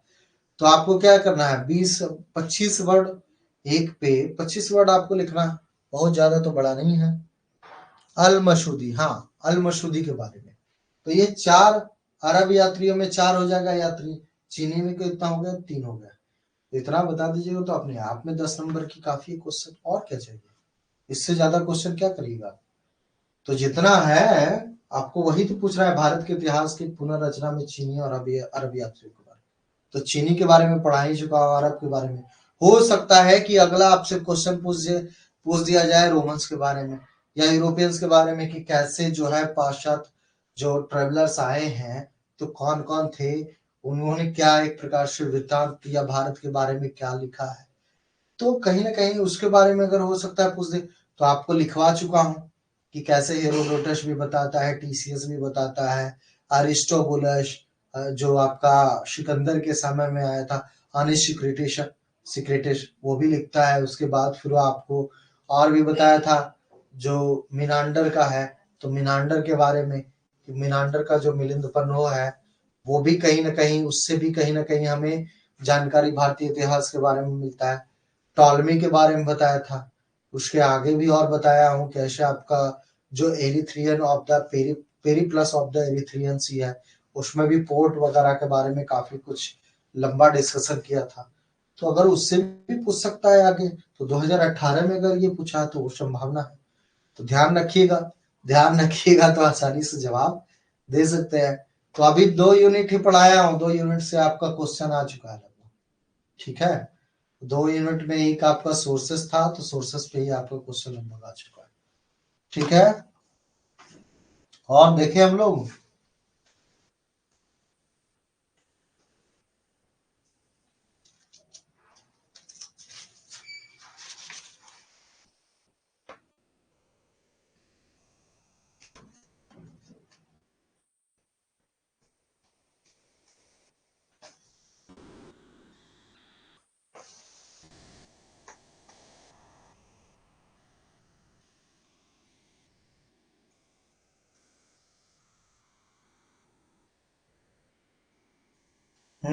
गुप्ता कालीन सिक्के। तो गुप्ता कालीन सिक्के के बारे में बताया था, नहीं बताया था? 2017 वाला कहाँ पे है ये गुप्ता कालीन सिक्का वाला? तो गुप्ता कालीन सिक्का में आपको तो बताया भी था ना कि गुप्ता कालीन सिक्का जो था, कैसे गुप्त कालीन सिक्का एक प्रकार से कलात्मक था। उसमें जो आपका समुद्रगुप्त का, जो समुद्रगुप्त ने एक प्रकार से जो संगीत वादक के रूप में, तो बीना बजाते हुए उसका सिक्का में उत्कीर्ण हुआ है। उसके सिक्के में मतलब उसका चित्र भी बनाया गया है बीना बजाते हुए, यूप बनाया गया है, युद्ध करते हुए, शिकारी करते हुए, शिकार करते हुए बनाया गया। तो इससे क्या पता चल रहा है? तो कहीं ना कहीं महाराजा, महाराजा के मतलब एक प्रकार से 2 सिक्के, अभी मैं बता रहा हूँ आपको, उसी क्वेश्चन पे डिस्कस कर रहा हूँ। कहाँ चला गया क्वेश्चन, देख लो जरा। हाँ आ गया, मिल गया।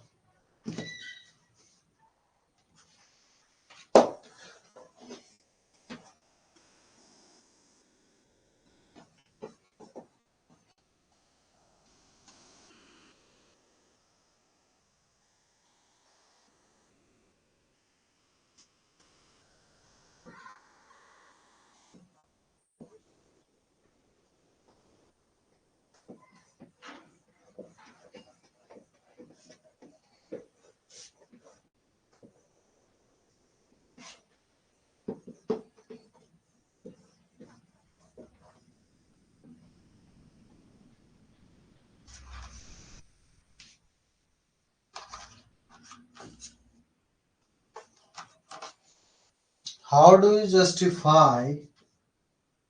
How do you justify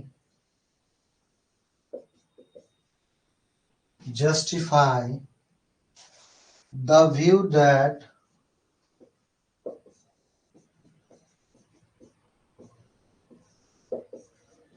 the level of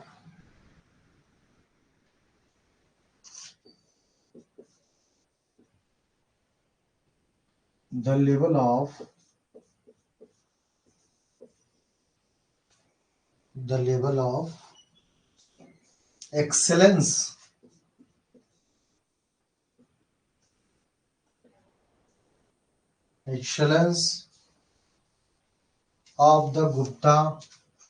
of the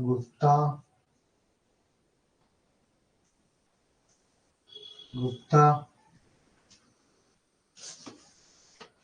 numismatic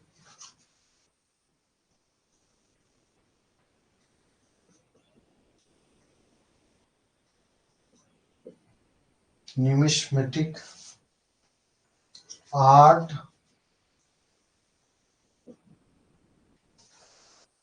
is not all is not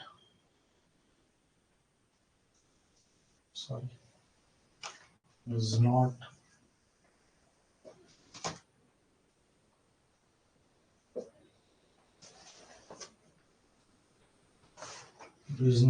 at all noticeable in the later time. Noticeable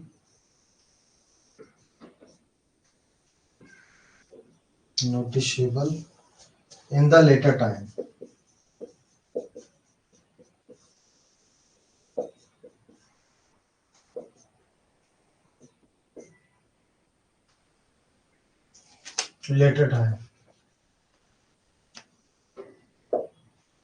ठीक है. How do you justify the view that the level of excellence of the Gupta numismatic art is not at all noticeable in the later time?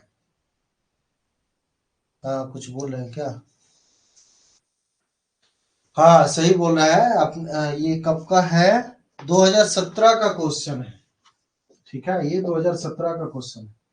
इसमें जो है आप इस विचार को कि गुप्ता कालीन सिक्का शास्त्रीय कला की उत्कृष्टता का स्तर बाद के समय में नितांत दार्शनीय नहीं है, किस प्रकार सही सिद्ध करेंगे? ये क्या आ रहा है? शास्त्रीय कला की उत्कृष्टता का स्तर बाद के समय में एक मिनट.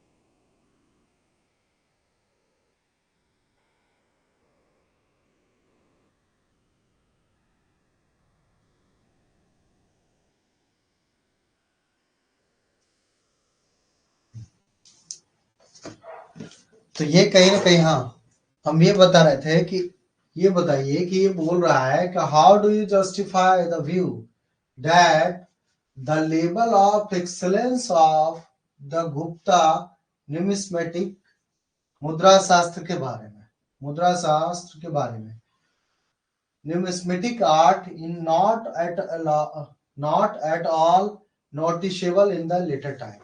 ठीक है, तो आप इसमें आराम से लिख सकते हैं. जैसे ठीक है कि ये पूरा कहा गया, जैसे आपको हिंदी में अगर कहा जाए तो ये लिखे हैं दीपक, आप इस विचार को कि गुप्तकालीन सिक्का शास्त्रीय कला की उत्कृष्टता उत्कृष्टता का स्तर बाद के समय में नितांत दार्शनीय नहीं है, किस प्रकार सही सिद्ध करेंगे। तो इसमें क्या हो जाएगा, इसका हिंदी क्लियरली समझ में नहीं आ रहा है, आप क्या लिख रहे हैं उत्कृष्टता के बाद का, ये हमें भी समझ में नहीं आ रहा है, क्या आप लिखना चाह रहे हैं हिंदी में। क्लियर कट आप देखिए, क्लियर कट आपको होगा मेंशन। तो इसमें जैसा मैंने आपको गुप्ता पीरियड में पढ़ाया है कि गुप्ता पीरियड में आप देखिएगा कि गुप्ता पीरियड में आपको जो सिक्का के बारे में बताया था, तो सिक्का अगर समुद्रगुप्त का सिक्का देखिएगा तो समुद्रगुप्त के सिक्के के बारे में आपको बताया था। हाँ दीपक बताइए।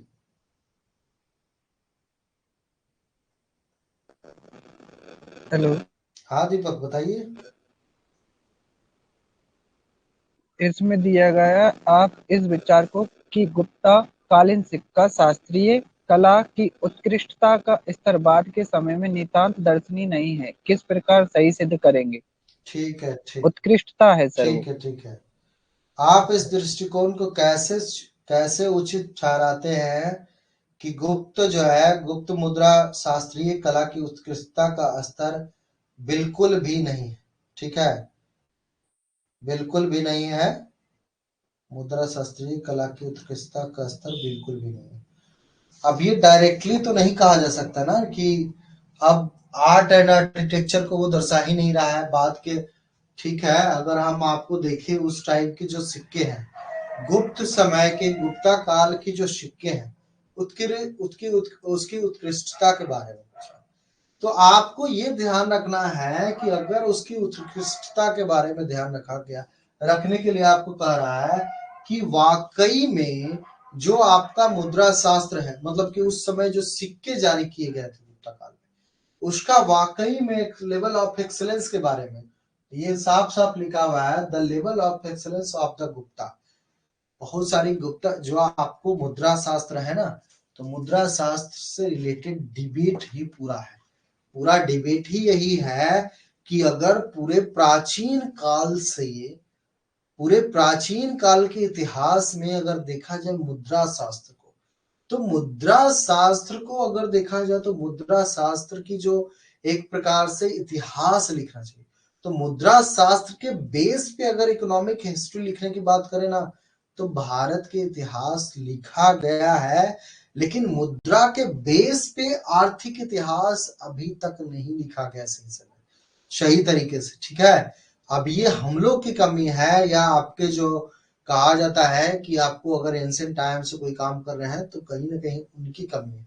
तो ये भारत, जबकि आपको यही पश्चिम में आप देखिएगा तो जो सिक्के उनके पास मिले हैं उन सिक्कों के बेस पे पूरा इकोनॉमिक हिस्ट्री लिखा गया, लेकिन ये आपको जो है दिल्ली यूनिवर्सिटी के एक है, तो वो चक्रवर्ती कर आपका क्या तो नाम है उनका, उन्होंने भी जो अपना बुक लिखा है उसमें भी उन्होंने साफ साफ मेंशन किया है कि भारत में जितना इतिहास देखा जाए उसमें जितने काल है, हर काल में आपको मुद्रा निकाला गया, मुद्रा जारी किया गया।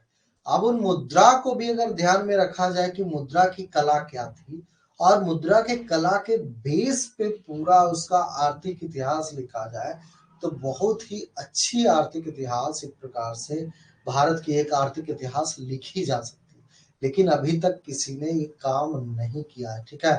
तो इसीलिए कहीं ना कहीं आपको बोला जा रहा है कि not at all noticeable in the later time, ठीक है। तो आपको देखने को मिलेगा, हालांकि आप गुप्ता पीरियड के बाद आप देख सकते हैं कि जो एक प्रकार से कहीं ना कहीं आपको ये स्पष्ट होगा कि गुप्ता पीरियड में कहीं ना कहीं सिक्के बहुत ज्यादा जारी किए गए, ठीक है। सोने के सिक्के, जैसे आप दिनार की बात करेंगे तो दिनार वगैरह जो है आपका, जो स्वर्ण का पूरा चलता था, सोने का सिक्का चलता था, तो वो सब सिक्का तो जारी किया गया गुप्ता काल में, और बहुत सारे सिक्के जो जारी किए गए उसका अगर रियल में अध्ययन किया जाए तो शासकों की, जो शासक थे उन शासकों के बारे में जानकारी तो मिलती है, उनकी अभिरुचि क्या थी, उनका इंटरेस्ट किस में था, ये बात भी पता चलता है। साथ साथ धार्मिक स्थिति उसके बारे में भी पता चलता है। कैसे? आपको अगर मैं सिर्फ और सिर्फ गुप्ता पीरियड का, तो ये मैंने आपको पहले भी पढ़ाया है कि गुप्ता पीरियड में अगर समुद्रगुप्त के द्वारा अगर सिक्के जारी किए गए, तो समुद्रगुप्त का जो सिक्का आप देखिएगा, अगर ऐसा सिक्का है तो इस पे आपको दिख रहा होगा कि आगे में जो फ्रंट में है वो राजा का एक प्रकार से चित्र बना हुआ, ठीक है। और उसमें राजा में एक प्रकार से दिखा रहा है आपको कि बीना बजा रहा है, बैठा हुआ बीना बजा रहा है। तो अगर बीना बजा रहा है तो इससे क्या पता चल रहा है, तो जो प्रयाग प्रशस्ति अभिलेख है उसमें भी समुद्रगुप्त के बारे में बताया गया है कि समुद्रगुप्त सिर्फ युद्ध करना नहीं जानता था, बल्कि युद्ध के साथ साथ वो बहुत बड़ा संगीतज्ञ भी था। अब संगीतज्ञ किससे पता चल रहा है हम लोग को, कहीं ना कहीं ये जो सिक्के जारी किए गए हैं, सिक्के में समुद्रगुप्त को वीणा बजाते हुए दिखाया गया है, तो उससे पता तो चल रहा है ना कि कहीं ना कहीं ये सिक्का जो बनाया गया है तो उसमें जो वीणा बजाते हुए दर्शाया गया, इसका मतलब कि समुद्रगुप्त जो है वो संगीत में इंटरेस्टेड था, संगीत में रुचि रखता था। तो ये चित्र बनाया गया है, तो चित्र अगर बनाया गया है तो वाकई में अगर इसकी कला के बारे में अगर कोई जानकारी ना होती, जैसे पंचमांत सिक्के, अगर कला के बारे में जानकारी ना होती तो कैसे एक शासक को बीना बजाते हुए दिखाता। तो कहीं ना कहीं इसकी उत्कृष्टता का स्तर तो देखा जा सकता है, कहा जा सकता है ना कि वाकई में इसके सिक्के की है कि आप एक प्रकार से इधर आपको फ्रंट पे क्या मिल रहा है, फ्रंट पे हो सकता है कि राजा का, कभी बैक पे आपको देवी देवताओं का। तो फर्स्ट में कहा जाता है कि जो फ्रंट पे मूलता होता था वो देवी देवताओं की जो है वो तस्वीर होती थी, ठीक है, देवी देवताओं का चित्रण किया जाता था, और उसके जस्ट बैक पे शासकों की अपनी चित्र बनाई गई है, ठीक है। तो कहीं ना कहीं इससे पता चल रहा है कि सिक्का तो है, सिक्के के साथ साथ कहीं ना कहीं चित्र भी है, अंकन। तो चित्र अगर अंकन मिल रहा है तो कहीं ना कहीं इससे पता चल रहा है ना कि वाकई में जो सिक्का है, तो सिक्के की कला, सिक्के जो बनाए गए हैं उसका कला भी एक प्रकार से दर्शा रहा है। तो यही कहा गया आपको। आप ये भी देख सकते हैं कि जैसे आप गुप्ता पीरियड है, तो गुप्ता पीरियड में जितने सिक्के जारी किए गए, क्या आगे चल करके भी इतने सिक्के जारी किए गए थे, इसी प्रकार के सिक्के जारी किए जैसा लेटर टाइम्स। तो आपको गुप्ता के बाद जो बताया हूं कि गुप्ता के बाद अब हर्षवर्धन के काल में, तो हर्षवर्धन के काल में ऐसा सिक्का मिला है क्या, आपको बताया भी था ना।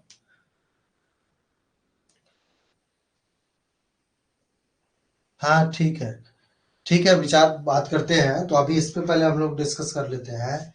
तो मैंने आपको बताया था कि जैसे in the latter period, not noticeable in the latter times बोल रहा है, तो गुप्ता टाइम तक जो आप सिक्के देखेंगे उन सिक्कों के बेस पे कहीं ना कहीं गुप्ता शासक का इतिहास लिखा गया। हालांकि गुप्त शासन के टाइम में सिर्फ और सिर्फ सिक्के नहीं थे, बल्कि उस टाइम के बहुत सारे टेक्स्ट भी मिले हैं, बहुत सारी और भी जो स्तूप वगैरह है वो भी मिला है।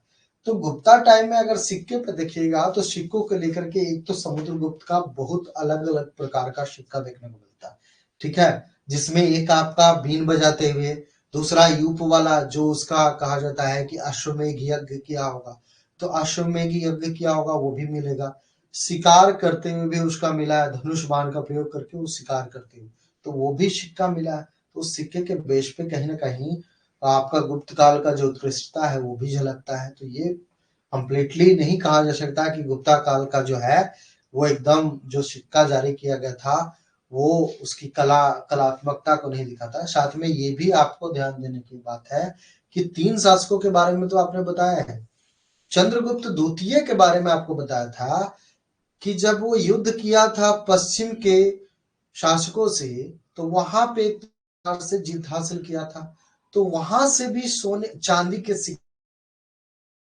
तो द्वितीय था उसी ने एक प्रकार से चांदी का सिक्का जारी किया था, तो वो किसका था, तो वो किस बात को दर्शाता है, वो भी कहीं ना कहीं आपको जो है उस टाइम का देखेंगे तो चंद्रगुप्त द्वितीय के कैसे एक प्रकार से विजय हासिल करता है, और विजय हासिल करने के बाद वो जारी करता है, तो उसके बारे में भी पता चलता है।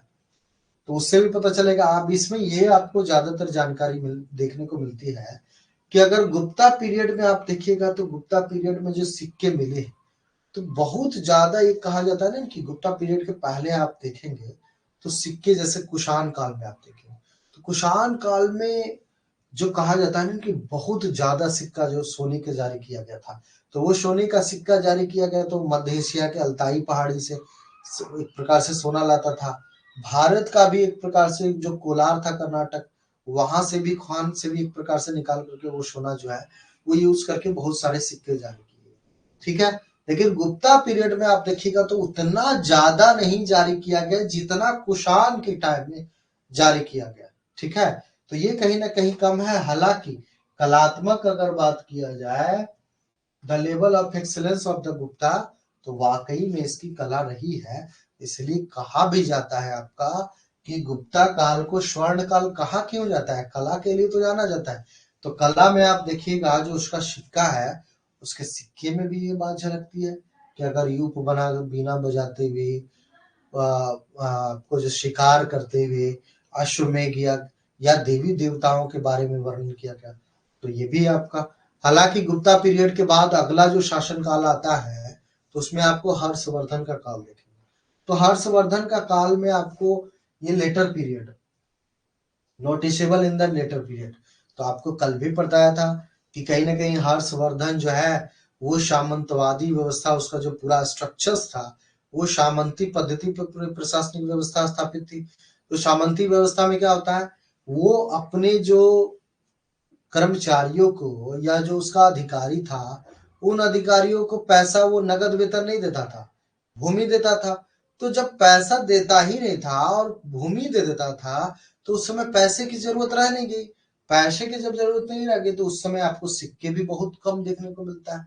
तो मैंने आपको ऑलरेडी पढ़ा चुका हूँ कि हर्षवर्धन के काल में अगर लेटर पीरियड बोल रहा है, noticeable not at all noticeable in the latter period, तो आपको क्लियर समझना चाहिए कि कम से कम हर्षवर्धन के काल में ज्यादातर जो है वो भूमि पत्र दान में दिया गया, इस वजह से, और उसकी सामंतिक पूरी प्रशासनिक व्यवस्था थी, इसलिए कहीं ना कहीं हर्षवर्धन ने बहुत ज्यादा सिक्का नहीं जारी किया। इसी वजह से सिक्का भी हमको गुप्ता पीरियड के बाद ज्यादा देखने को नहीं मिलता है, और ना ही वो सिक्का जो है गुप्ता काल के बाद वो सिक्का हम लोग को यूज में आता है कि हम लोग उसका हिस्ट्री, उसके बेस पे हिस्ट्री लिख सके, क्योंकि सिक्का मिला ही नहीं तो बेस पे किस बेस पे हिस्ट्री लिखेंगे।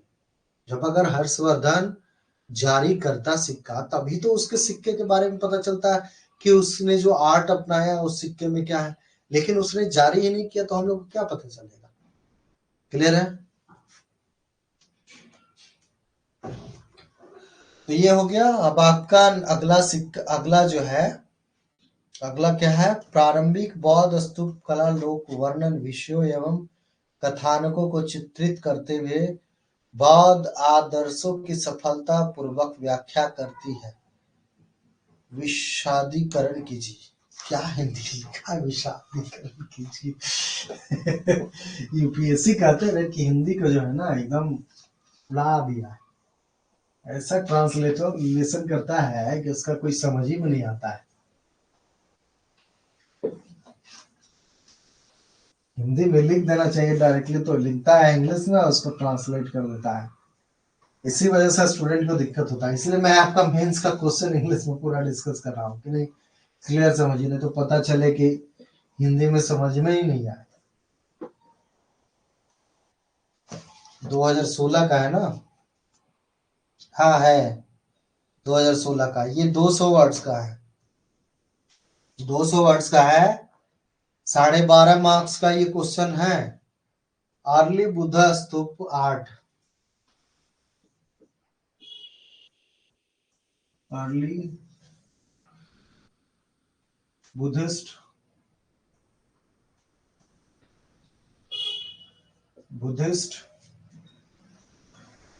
स्तूप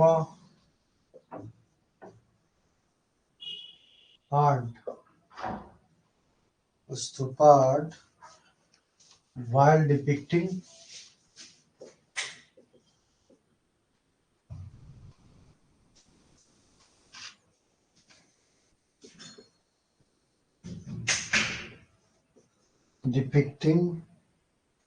folk motif.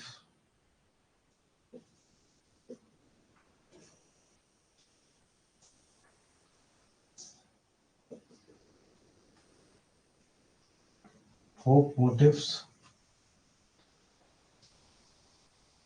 and narratives.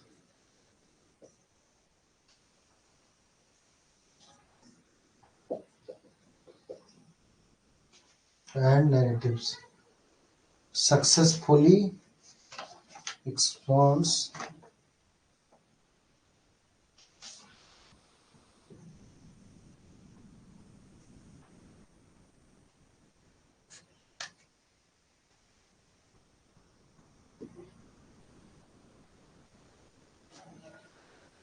successfully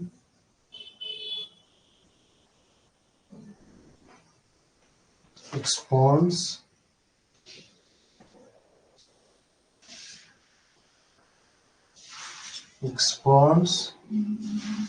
Buddhist ideals.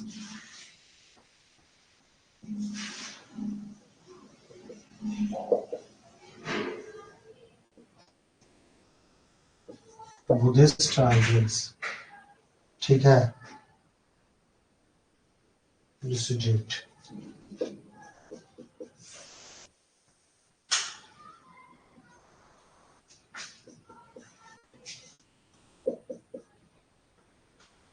Elucidate, ठीक है। अब ये देखिए, प्रारंभिक बौद्ध स्तूप कला के, इसमें कह रहा है early Buddhist stupa art while depicting folk motifs and narratives successfully expounds Buddhist ideas, ठीक है। Successfully Buddhist ideas इल्यूसिडेट। अब आपका कह रहा है कि इसमें जो लिखा है प्रारंभिक बौद्ध स्तूप कला लोक वर्ण विषयों एवं कथानकों को चित्रित करते हुए बौद्ध आदर्शों की सफलता पूर्वक व्याख्या करती है। तो आपको मैंने ये बताइए कि जब ये पढ़ाया था, दिखाया भी था उसमें कि बौद्ध स्तूप के बारे में, तो कार्ले का चैत्य तो हो गया, कार्ले का स्तूप वगैरह, कार्ले का चैत्य भी आप बता सकते हैं। स्तूपा में आपका जो सांची का स्तूप, तो सांची स्तूप अभी और हम लोग बौद्धिज्म जब पढ़ेंगे तो बहुत डिटेल में पढ़ेंगे। सांची स्तूप, दूसरा अमरावती स्तूप,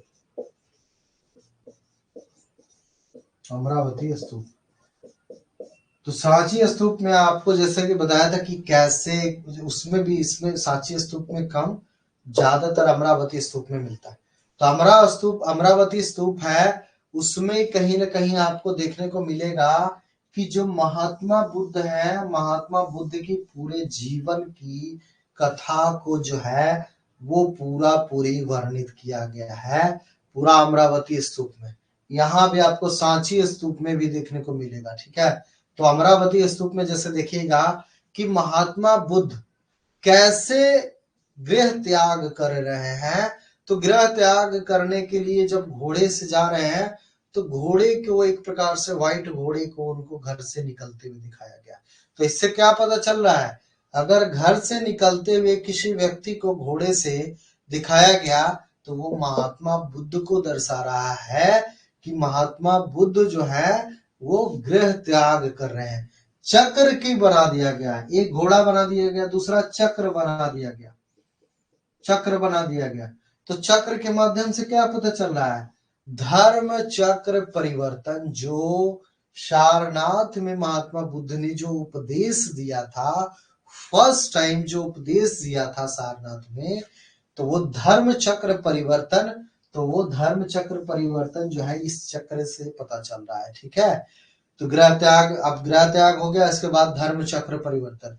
महात्मा बुद्ध ने एक प्रकार से कैसे ज्ञान की प्राप्ति की, तो वो पीपल का जो पेड़ है, तो पीपल के पेड़ के पास में वो बैठे हुए हैं, ठीक है। पीपल के पेड़ के पास में एक बैठे हुए महात्मा बुद्ध ऐसे किए हुए हैं।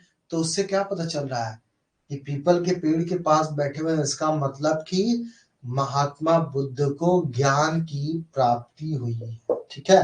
तो ज्ञान प्राप्ति, तो इससे क्या पता चल रहा है, अमरावती स्तूप में जो मेंशन किया गया है कि एक व्यक्ति जो वृक्ष है, वो वृक्ष के नीचे, बोधि वृक्ष के नीचे ऐसे बैठा हुआ आसन पे, तो उससे पता चल रहा है बौद्ध धर्म का कि महात्मा बुद्ध का जो है वो ज्ञान की प्राप्ति हुई। तो ज्ञान की प्राप्ति के बारे में बता रहा है कि बोधि वृक्ष के गया में जो कहा जाता है कि बोध गया में बोधि वृक्ष के नीचे जो है उनको महात्मा बुद्ध को ज्ञान की प्राप्ति। तो एक प्रकार से आपको दिखा दिया पहले गृह त्याग, और दूसरा दिखा दिया आपको क्या, गृह त्याग के बाद पेड़ के नीचे, और तीसरा दिखा दिया आपको चक्र। ठीक है, तीसरा चक्र दिखा दिया। तो पहला गृह त्याग किया घोड़े से निकलते हुए, और घोड़ा से निकलते हुए आप क्या किया, उन्होंने जंगल में गए और जंगल में जाकर के एक पेड़ के नीचे बैठे। तो वो बोधि वृक्ष के नीचे बैठे तो उनको एक प्रकार से क्या मिल गया, ज्ञान मिल गया। तो ज्ञान की प्राप्ति हुई। ज्ञान की प्राप्ति हुई तो कहाँ गए, सारनाथ। सारनाथ में क्या दिया, फर्स्ट जो है एक प्रकार से फर्स्ट अपना जो उपदेश होता है वो सारनाथ में ही उन्होंने दिया। तो पहला उपदेश जो है उन्होंने सारनाथ में दिया। तो सारनाथ में दिया तो यही कहा जाता है धर्म चक्र परिवर्तन। ठीक है, तो ये धर्म चक्र परिवर्तन तो चक्र के माध्यम से दिखाया गया। तो यही कह रहा है ना, अर्ली बौद्ध stupa art while depicting folk motifs and narratives successfully expand Buddhist ideas. ठीक है, तो उस टाइम के जो पूरा नैरेटिव्स है वो पूरा का पूरा जो दिखा रहा है कि कैसे एक व्यक्ति घोड़े पर सवार होकर के निकल रहा है और आगे चल करके वो एक प्रकार से वृक्ष के नीचे बैठा है, और वृक्ष के नीचे के बाद चक्र दिखा रहा है। तो कहीं ना कहीं ये जो प्रतीक है, इन प्रतीकों के माध्यम से जो बौद्ध धर्म कैसे आया और बौद्ध धर्म कैसे आगे बढ़ा, कैसे स्टैब्लिश हुआ, उसके बारे में कहीं ना कहीं पूरी जानकारी मिल रही है। क्यों, क्योंकि महात्मा बुद्ध खुद ही जो है वो घर से निकले, त्याग के गृह त्याग किया, काफी लंबे समय तक जंगल में भटके। उसके बाद बोध गया गए तो बोध गया जाकर के बोधि वृक्ष के पास उन्होंने ज्ञान अर्जित किया, जो एक प्रकार से कहा जाता है कि उनको एक मूल ज्ञान प्राप्ति हुई। तो उसके बाद फिर वो कहाँ गए, बोध गया से डायरेक्ट सारनाथ आया। सारनाथ आकर के उन्होंने कई लोगों को जो ज्ञान दिया, फर्स्ट टाइम जो एक प्रकार से ब्राह्मणों को कहा जाता है कि उपदेश दिया, तो उपदेश क्या कहलाया आपका, धर्म चक्र परिवर्तन। तो कैसे आपको इन सब माध्यमों से ये बता रहा है, किसमें, अमरावती का स्तूप में। इसी प्रकार से सांची का स्तूप देखिएगा, तो सांची के स्तूप में आपको बहुत सारी बातें देखने को मिलेगी। तो जो चित्र है आपको दिखाया हुआ ऐसे, तो इसमें देखिएगा कि बहुत सारी बातें जो है आपको मेंशन आपको मिलेगी, लिखा हुआ नहीं है, लेकिन वो चित्र के माध्यम से क्या किया गया, प्रदर्शित किया गया। तो इसीलिए कहा जाता है कि सांची का स्तूप हो, अमरावती का स्तूप हो, चाहे कार्ले का चैत्य वगैरह हो, तो उन सब में भी देखिएगा तो कहीं ना कहीं आपको जो है महात्मा बुद्ध की बहुत सारी प्रतीकों को, और जो कहावत होती है, जैसे आपको बताया था कि जातक कथाएं, तो जातक कथाओं, तो अमरावती के स्तूप में आप चले जाइए, तो महात्मा बुद्ध से संबंधित जितनी भी उनकी पूर्व जन्म की कथाएं हैं कि कैसे महात्मा बुद्ध जो है पूर्व जन्म में क्या थे नहीं थे, वो सारा का सारा इस स्तूप में दर्शाया गया। वो आपको सांची स्तूप में भी कई बार देखने को मिलेगा। तो कैसे एक प्रकार से महात्मा बुद्ध के पूर्व जो जातक कथाएं लिखी गई है, जो जातक कथाओं में महात्मा बुद्ध के पूर्व जन्म की कथाएं हैं, उन सारे कथाओं को नैरेटिव्स के थ्रू पूरा का पूरा चित्र के माध्यम से दर्शाया गया है। ठीक है, कि कैसे जब वो जन्म ले रहे थे तो दैत्य एक प्रकार से आ रहा था, तो उससे बचे। फिर उसके बाद फिर जो है बचने के बाद उनको कहा जाता है कि जैसे शुरुआत में आप देखेंगे तो पूर्व जन्म में कहा जाता है कि जन्म के पहले उनको हाथी सपना में आया था, उनकी माता को व्हाइट हाथी सपना में आया था। तो व्हाइट हाथी का मतलब क्या है, कि मतलब कुछ ऐसी शक्ति, अलौकिक शक्ति, जिससे कहीं ना कहीं वो प्रभावित हुए थे। तो व्हाइट हाथी, उसके बाद महात्मा बुद्ध की माता जो है वो गर्भावस्था में होती है, फिर उनको फिर जन्म होता है।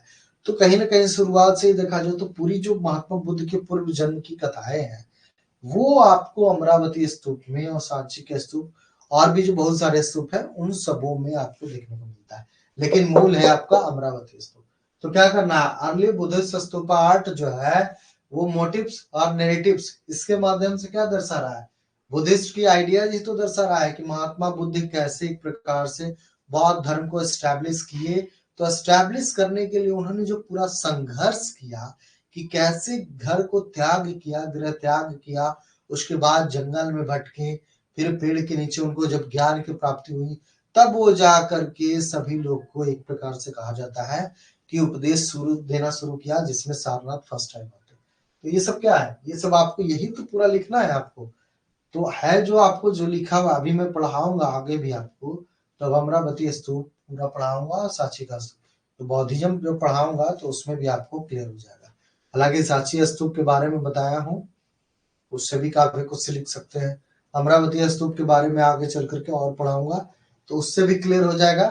तो ऐसे कई क्वेश्चंस आ सकते हैं, ऐसे कई क्वेश्चन जो है वो है सोर्सेस, जो लिखा गया है ये पूरा है सोर्सेस, उसी के बेस पे आपको क्या कर दिया, यूपीएससी क्वेश्चन पूछ दिया कि भाई देखिए जो ये स्तूप है, और स्तूप आप देखते हैं कि ये स्ट्रक्चर है स्तूप, लेकिन क्या सिर्फ ये स्तूप ही है कि किसी और चीज को दर्शाता है? तो महात्मा बुद्ध की बहुत सारी जो सिद्धांत है उस बात को भी तो दर्शाता है कि महात्मा बुद्ध का बौद्ध धर्म कैसे बढ़ा, कैसे उत्पन्न हुआ, और कैसे उत्पन्न होकर के मतलब आगे चल करके महात्मा बुद्ध उसको एक बौद्ध धर्म की स्थापना पूरा करते हैं।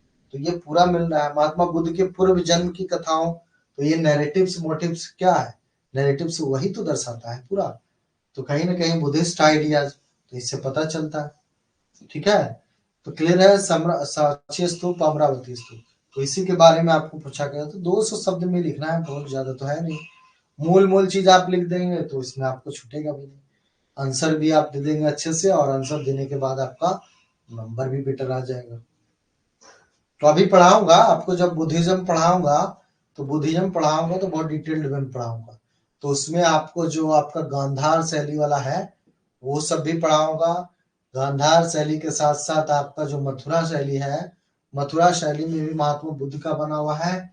जब स्ट्रक्चर्स पूरा आर्ट एंड कल्चर पढ़ेंगे तो कार्ली का चैत्य और आपका जो अजंता का, अजंता की जो गुफाएं हैं वो, सांची का स्तूप, अमरावती स्तूप, और आपका कहा जाता है और भी कई स्तूप हैं, उसके बारे में भी हम लोग जानेंगे। ठीक है, तो वो क्लियरली आगे पढ़ाऊंगा तो वो भी क्लियर हो जाएगा। अब आगे है, आगे देखते हैं और कोई क्वेश्चन है दीपक? ये तो 2016 का क्वेश्चन था, तो अर्ली बुद्धिस्ट पीरियड,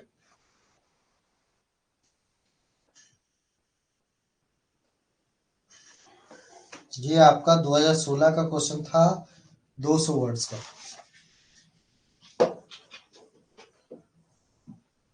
बताइए दीपक, आगे कोई क्वेश्चन है? और कोई स्टूडेंट जो मेंस का क्वेश्चन देख रहे हैं जीएस में, बताइए।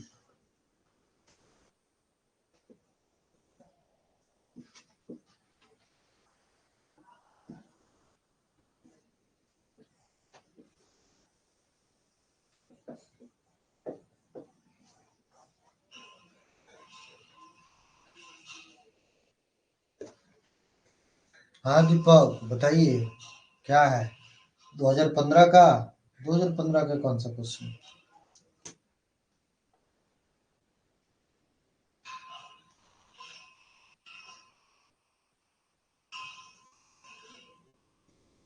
दो हजार पंद्रह में 2015 में the ancient civilisation in Indian subcontinent, Egypt, Mesopotamia. अभी ये पढ़ाया नहीं हूँ, तो अभी हमें लगता है कि इसको देखने से कोई बहुत ज्यादा आपको कुछ मिलेगा नहीं, पढ़ लेंगे ना। जैसे अभी स्तूपकरा के बारे में अभी आपको डिटेल्ड वे में जो पढ़ाऊंगा तो आप क्लियरली पढ़ लेंगे, तब आपको दिक्कत नहीं होगा लिखने में। ठीक है, तो इतना पढ़ लेंगे आप, इतना बेटर पढ़ लेंगे कि आपको, हमें लगता है कि दिक्कत नहीं हुआ। जैसे आपको चाइनीज के बारे में पूरा सोर्सेस के बारे में पढ़ाया, तो अभी जब हम लोग गुप्ता पीरियड जब पढ़ेंगे तो उस समय फाहियान कैसे आया, फाहियान ने क्या किया, क्या लिखा है, वो भी हम पढ़ेंगे। ठीक है, 2 क्वेश्चंस कौन सा बताओ?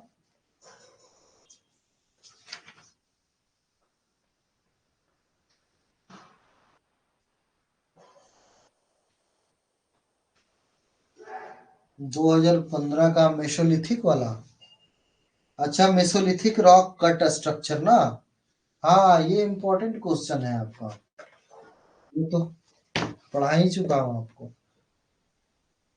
हाँ दीपक बताइए।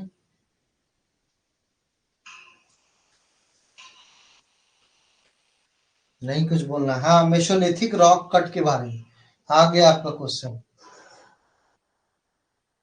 हाँ दीपक बताइए। सेकंड वाला क्वेश्चन सर, सेकंड वाला भारत की मध्य पाषाण सर भारत की मध्य वाला क्वेश्चन सर, सेकंड वाला भारत की मध्य पाषाण शिलाकला न केवल उस काल के सांस्कृतिक जीवन को बदलने कला से तुलनीय है, इसके सौंदर्य बोध को भी प्रतिबिंबित करती है। और इस पर टिप्पणी का समालोचन कर मूल्यांकन कीजिए। सर ये वाला क्वेश्चन ठीक है ठीक है। सेकंड क्वेश्चन है सर उसी का 2015 में। हाँ ठीक है। तो ये Mesolithic rock cut architecture of India not only reflect the cultural life of the times but also a fine aesthetic sense comparable to modern paintings। अब बताइए, मैंने आपको जो पढ़ाया था मेसोलिथिक एज में, तो मेसोलिथिक एज में रॉक कट किसके बारे में पढ़ाया था? आप बताइए। आप लोग, मैं नहीं बोलूंगा, आप लोग बताइए। मेसोलिथिक एज में जो बताया, अभी इसके पहले भी बताया था। आज के सेशन में शुरुआत जो मैंने किया था वही बताया था आपको। तो आप लोग को बताइए, पढ़ा चुका हूँ कई बार। मेसोलिथिक एज में पूरा पढ़ाया हूँ ना, चित्र भी दिखाया हूँ, कहिए तो मैं अभी दिखा देता हूँ। तो क्वेश्चन पहले लिख लेते हैं, Mesolithic rock cut.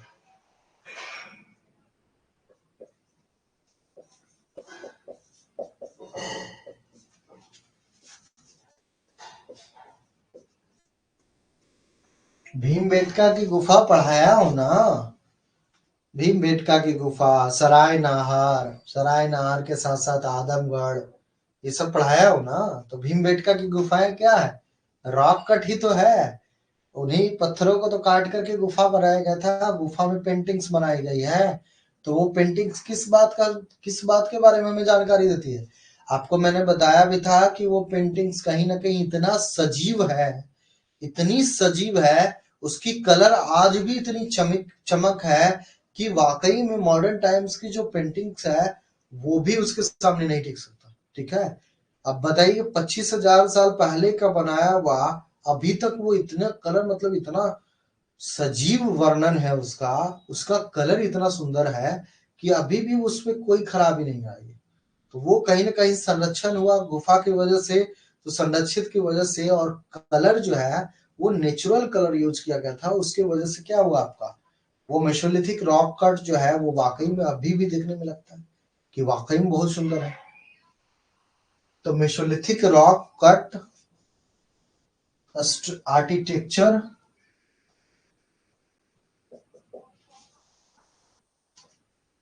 Architecture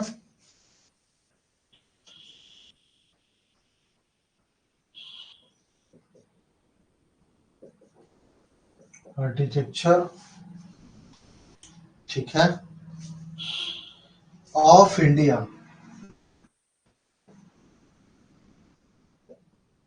of India not only reflect not only reflect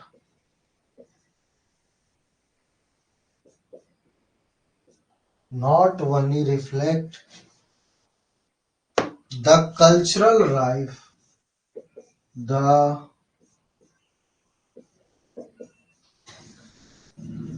cultural life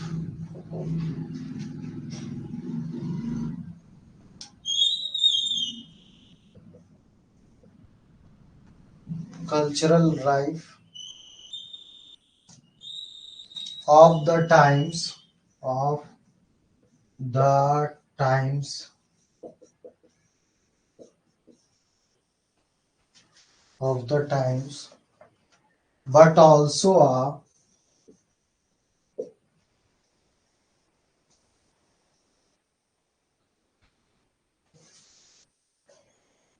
but also a fine aesthetics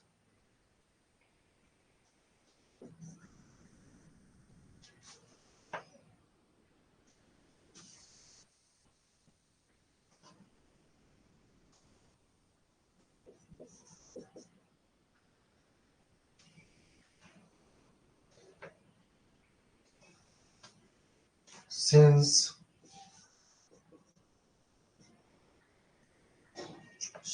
comparable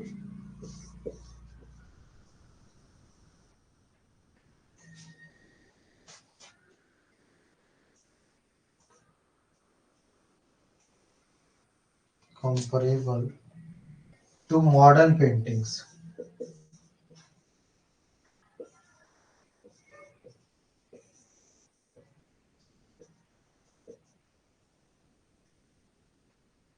To modern paintings.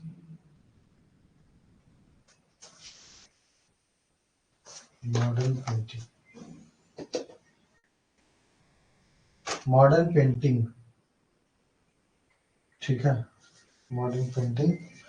Critically evaluate the comment.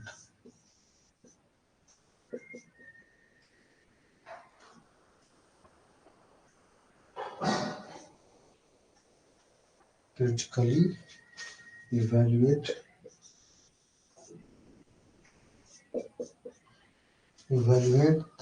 this comment.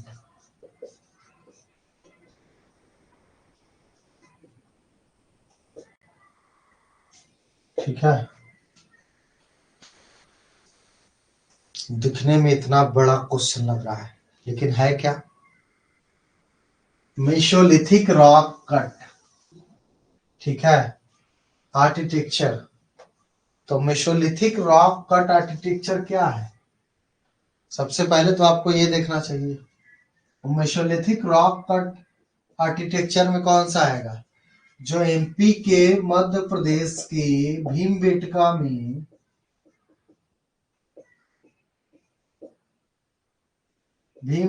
में जो गुफा मिला है, तो उस गुफा में जो पेंटिंग्स बनाई गई है, इसमें क्या रहा है?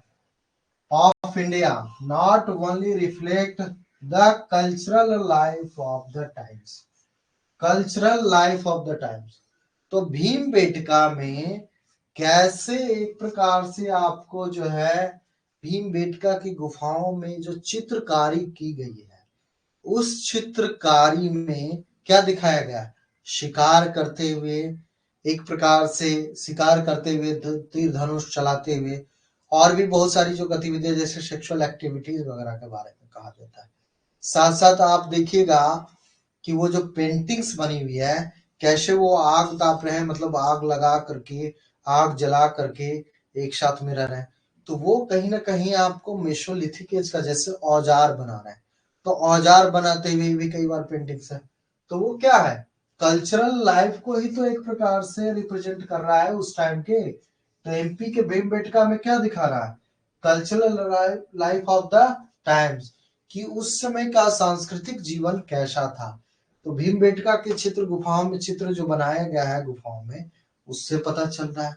तो अब ये भी कह रहा है साथ में, but also a fine aesthetic sense.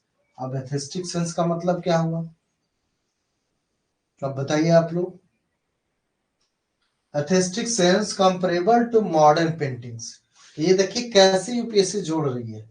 ये कह रहा है एस्थेटिक सेंस. एस्थेटिक का मतलब क्या हो गया? आस्तिक या नास्तिक? हाँ बताइए आप लोग. आस्तिक या नास्तिक?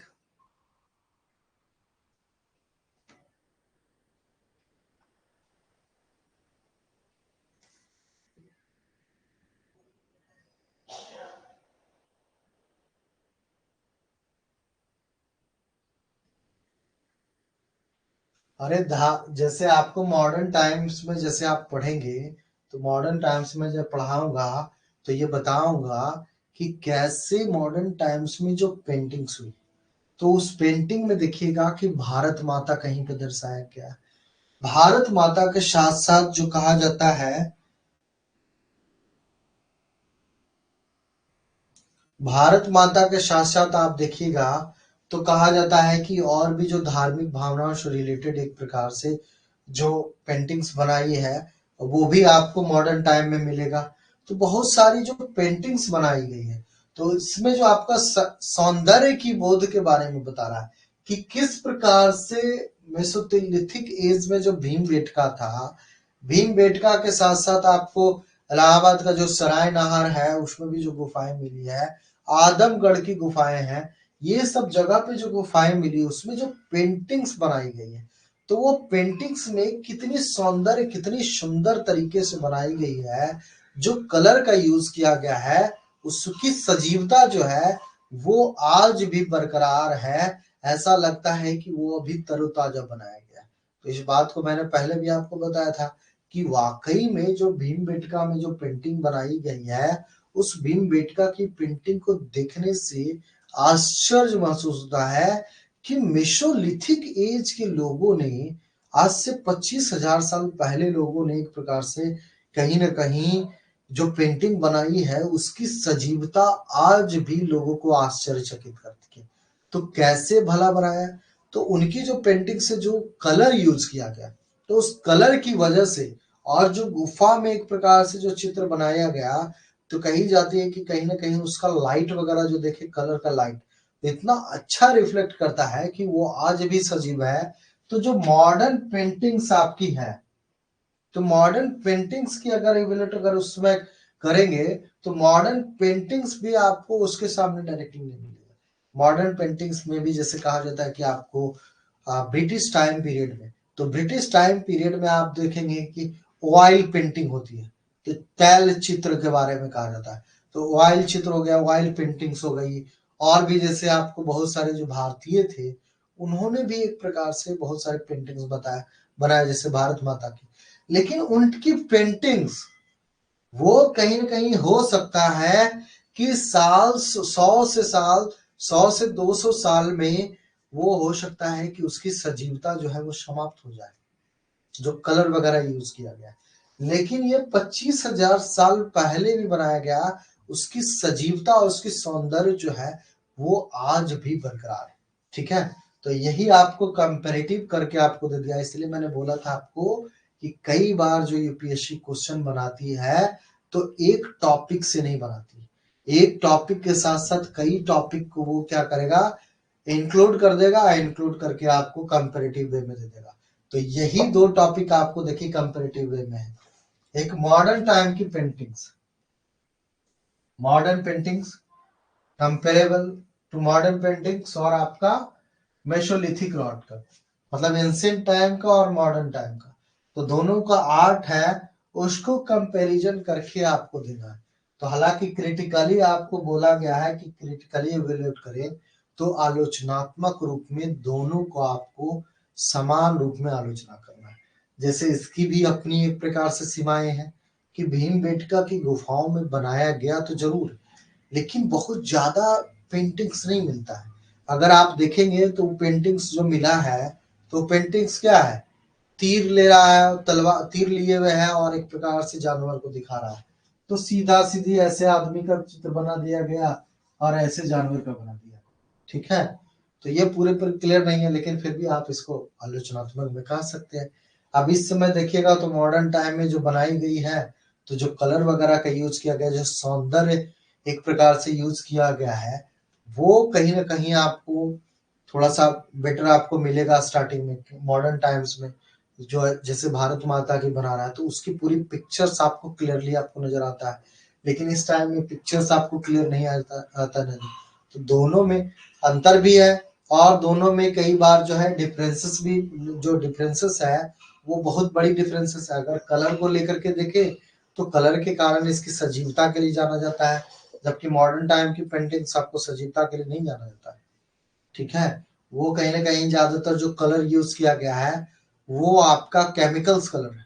तो केमिकल्स कलर है, आप अगर यूज करेंगे तो 200 साल तक, 300 साल तक चला, समाप्त हो जाएगा वो, लेकिन ये समाप्त नहीं हुआ। तो दोनों को आपको कंपेरेटिव करके, और कौन कौन से लोगों के द्वारा एक प्रकार से चित्र बनाई गई मॉडर्न टाइम्स में, वो भी लिख दीजिए। और भीमबेटका मेसोलिथिक एज के टाइम में आपको भीमबेटका, सरायनाहार, आदमगढ़, इन सब से जो गुफाओं में चित्र मिली है उसके बारे में लिख दीजिए, और कंपैरिजन करके लिख दीजिए कि कहीं ना कहीं उस टाइम में देखा जाए तो उस समय सीखी जा सकती है कि क्या कलर है। तो पूरा क्रिटिकली एनालाइज करके आपको इस आंसर को लिखना है। तो ये क्वेश्चन का आंसर है आपका 12.5 मार्क्स का 200 वर्ड में लिखना है। 200 वर्ड में, तो आप इसमें आप अगर भीमबेटका के बारे में लिखने लगेंगे तो उसमें काफी ज्यादा लिखा जाएगा। उसके साथ साथ आप भीमबेटका के साथ इलाहाबाद का लिख लीजिए। इलाहाबाद का जो सराय नहर है वो मिर्जापुर का, या फिर वो आपको मिर्जापुर के साथ साथ आपका ये जो आदमगढ़ का है उसमें भी लिखेंगे तो आपको 150 से 200 तो यही आ जाएगा। 100 मान के चलिए इसमें लिएंगे।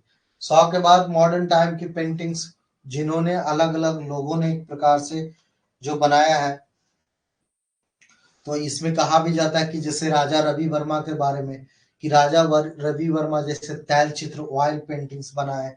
इसके बाद अमृत शेरगिल है, अमृत शेरगिल के साथ साथ नंदलाल बोस है, रवि अविंद्रनाथ टैगोर जो महात्मा जो भारत माता के चित्र उन्होंने जो बनाया। तो ये सब जो पेंटर्स है जिन्होंने पेंटिंग्स बनाया उसके बारे में भी आप लिखिएगा तो मॉडर्न टाइम्स में बहुत हो जाएगा।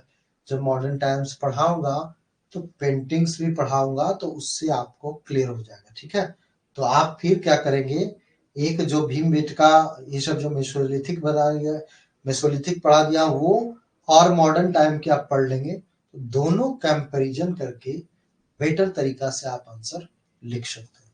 ठीक है, अभी थोड़ा धीरे धीरे चलिए, कोई दिक्कत नहीं है, अभी तो स्टार्ट हुआ ही, तो स्टार्ट हुआ ही तो ज्यादा एकदम, इसीलिए मैं थोड़ा सा मुझे लग रहा था कि रॉक मेसोलिथिक रॉक का तो आ रहा है आपको जो भीमबेटका पढ़ाया हूँ, लेकिन मॉडर्न टाइम अभी पढ़ाया नहीं, मॉडर्न पेंटिंग, तो हो सकता है इसमें आपको दिक्कत होगा। ठीक है, लेकिन मेन जो है भीमबेटका वगैरह पढ़ाया तो वो सब ध्यान में रखिएगा। देखिए वहां का क्वेश्चन है मेसोलिथिक एज का, अब उसको जो है मॉडर्न टाइम से तुलना करके आपको पढ़ा दे रहा है, पूछ ले रहा है। ठीक है, तो यही यूपीएससी इसीलिए कहा जाता है कि क्वेश्चन को थोड़ा टफ बना देता है। तो एंशिएंट पढ़े हुए हैं और मॉडर्न पढ़े हुए हैं, दोनों को तुलना करके आपको दे दिया। थोड़ा सा टफ लगेगा लेकिन वैसा बहुत ज्यादा टफ नहीं है। आप मेसोलिथिक एज के बारे में जान ही रहे हैं, बस मॉडर्न पीरियड के पेंटिंग्स है उसके बारे में जान जाएंगे तो आराम से फिर अपना दोनों को तुलनात्मक करके लिख देंगे। ठीक है, अब इसके बाद और कोई क्वेश्चन है दीपक?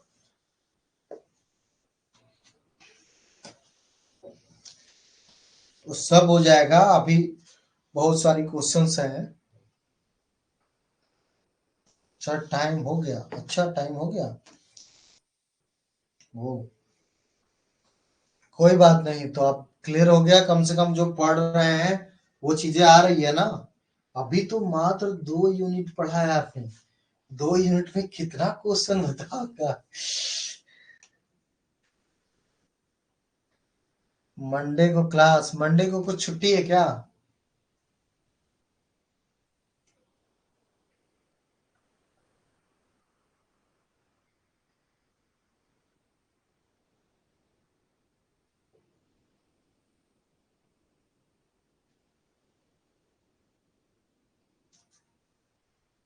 मंडे को आपका मैसेज कर दिया जाएगा आप लोग को, अगर छुट्टी रहेगा तो फिर मैसेज कर दूंगा। ठीक है, तो अभी डायरेक्टली नहीं बता सकता हूँ, जो होगा हिस्ट्री आइस एकेडमी आपको इन्फॉर्म कर देगी। ठीक है, तो आज यहीं तक रखते हैं हम लोग सेशन। आज आपका पूरा मेंस का जो भी था 2 टॉपिक से रिलेटेड जो क्वेश्चंस आया था मेंस में, वो क्वेश्चन मैंने पूरा आपको डील कर दिया। ठीक है, अब आगे पढ़ेंगे तो आगे जो आर्यन से या आपको सिंधु घाटी सभ्यता से, तो सिंधु घाटी देखिए द एंशिएंट सिविलाइजेशन वगैरह जो है आपका पूछा हुआ है, सिंधु घाटी सभ्यता वगैरह, तो जब पढ़ेंगे तो उसको क्वेश्चन भी डिस्कस करते चलेंगे। ठीक है, तो आपका क्वेश्चन डिस्कस करते चलेंगे तो क्लियर हो जाएगा, तो मेंस में भी जब आपको क्वेश्चन का आंसर लिखना होगा तो आप आराम से लिखेंगे। ठीक है, कोई इशू नहीं होगा आपको। जैसे प्री में मैंने बताया, तो कल ही अभी 2 यूनिट पढ़ा है आपने, 7 क्वेश्चन आपको उसमें आया है। ठीक है, तो 7 क्वेश्चन पूरा डिस्कस किया था। उसके बाद आज भी लगभग लगभग 4-5 क्वेश्चन, 5 क्वेश्चन लगभग किया हूँ। तो 2 यूनिट में कितना क्वेश्चन पूछते हैं, अभी और पढ़िए धीरे धीरे, तो अभी क्वेश्चन पूरा करेंगे हम लोग। ठीक है, तो आज की क्लास फिनिश करें? कुछ पूछना, कुछ बोलना? हाँ बताइए, कुछ पूछना चाहते हैं? कुमारी रूपाली, माही राय, आकांक्षा, मृत्युंजय जी, तेजस्वी आदित्य, दीपक, अनमोल, सुमन, बताइए। कुछ पूछना, कुछ बोलना? बोलना है तो जल्दी बोलिए, फिर नहीं तो फिर क्लास खत्म करेंगे, ठीक है? और क्लास में थोड़ा प्रेजेंट रहा कीजिए, कई लोग जो हैं गायब हो जा रहे हैं। जो अगर आसपास के लोग हैं, सुमित सिंह आपके साथ और भी लोग हैं, उनको बोलिए प्रेजेंट हो रहे हैं कि नहीं हो रहे हैं। एक दिन हमको देखना पड़ेगा आप लोग का रजिस्टर। कई लोग प्रेजेंट नहीं हो रहे हैं। क्लास नहीं करेंगे अगर रेगुलर तो कैसे हो पाएगा? अब पता चलेगा कि फिर गैप करेंगे, पढ़ा दिया इंपॉर्टेंट चीज, अब क्वेश्चन आ गया तो हो गया, अब वीडियो भी नहीं देखा तो उससे दिक्कत होगा ना। इसलिए बोल रहा हूँ कि रेगुलर क्लास में रहिएगा, ठीक है?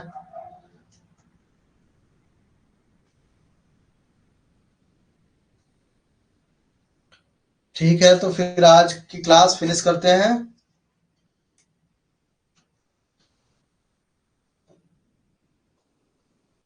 Welcome welcome. ठीक है, तो फिर हम लोग देखते हैं, आपको मंडे को जैसा होगा इन्फॉर्म कर दिया जाएगा, ठीक है? हो सकता है अगर नेशनल छुट्टी रहे तो आप लोग की भी छुट्टी रहेगी।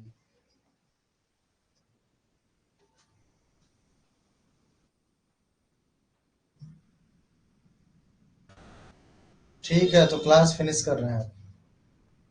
कुछ बोल ही नहीं रहे आप लोग, तो क्या बोले?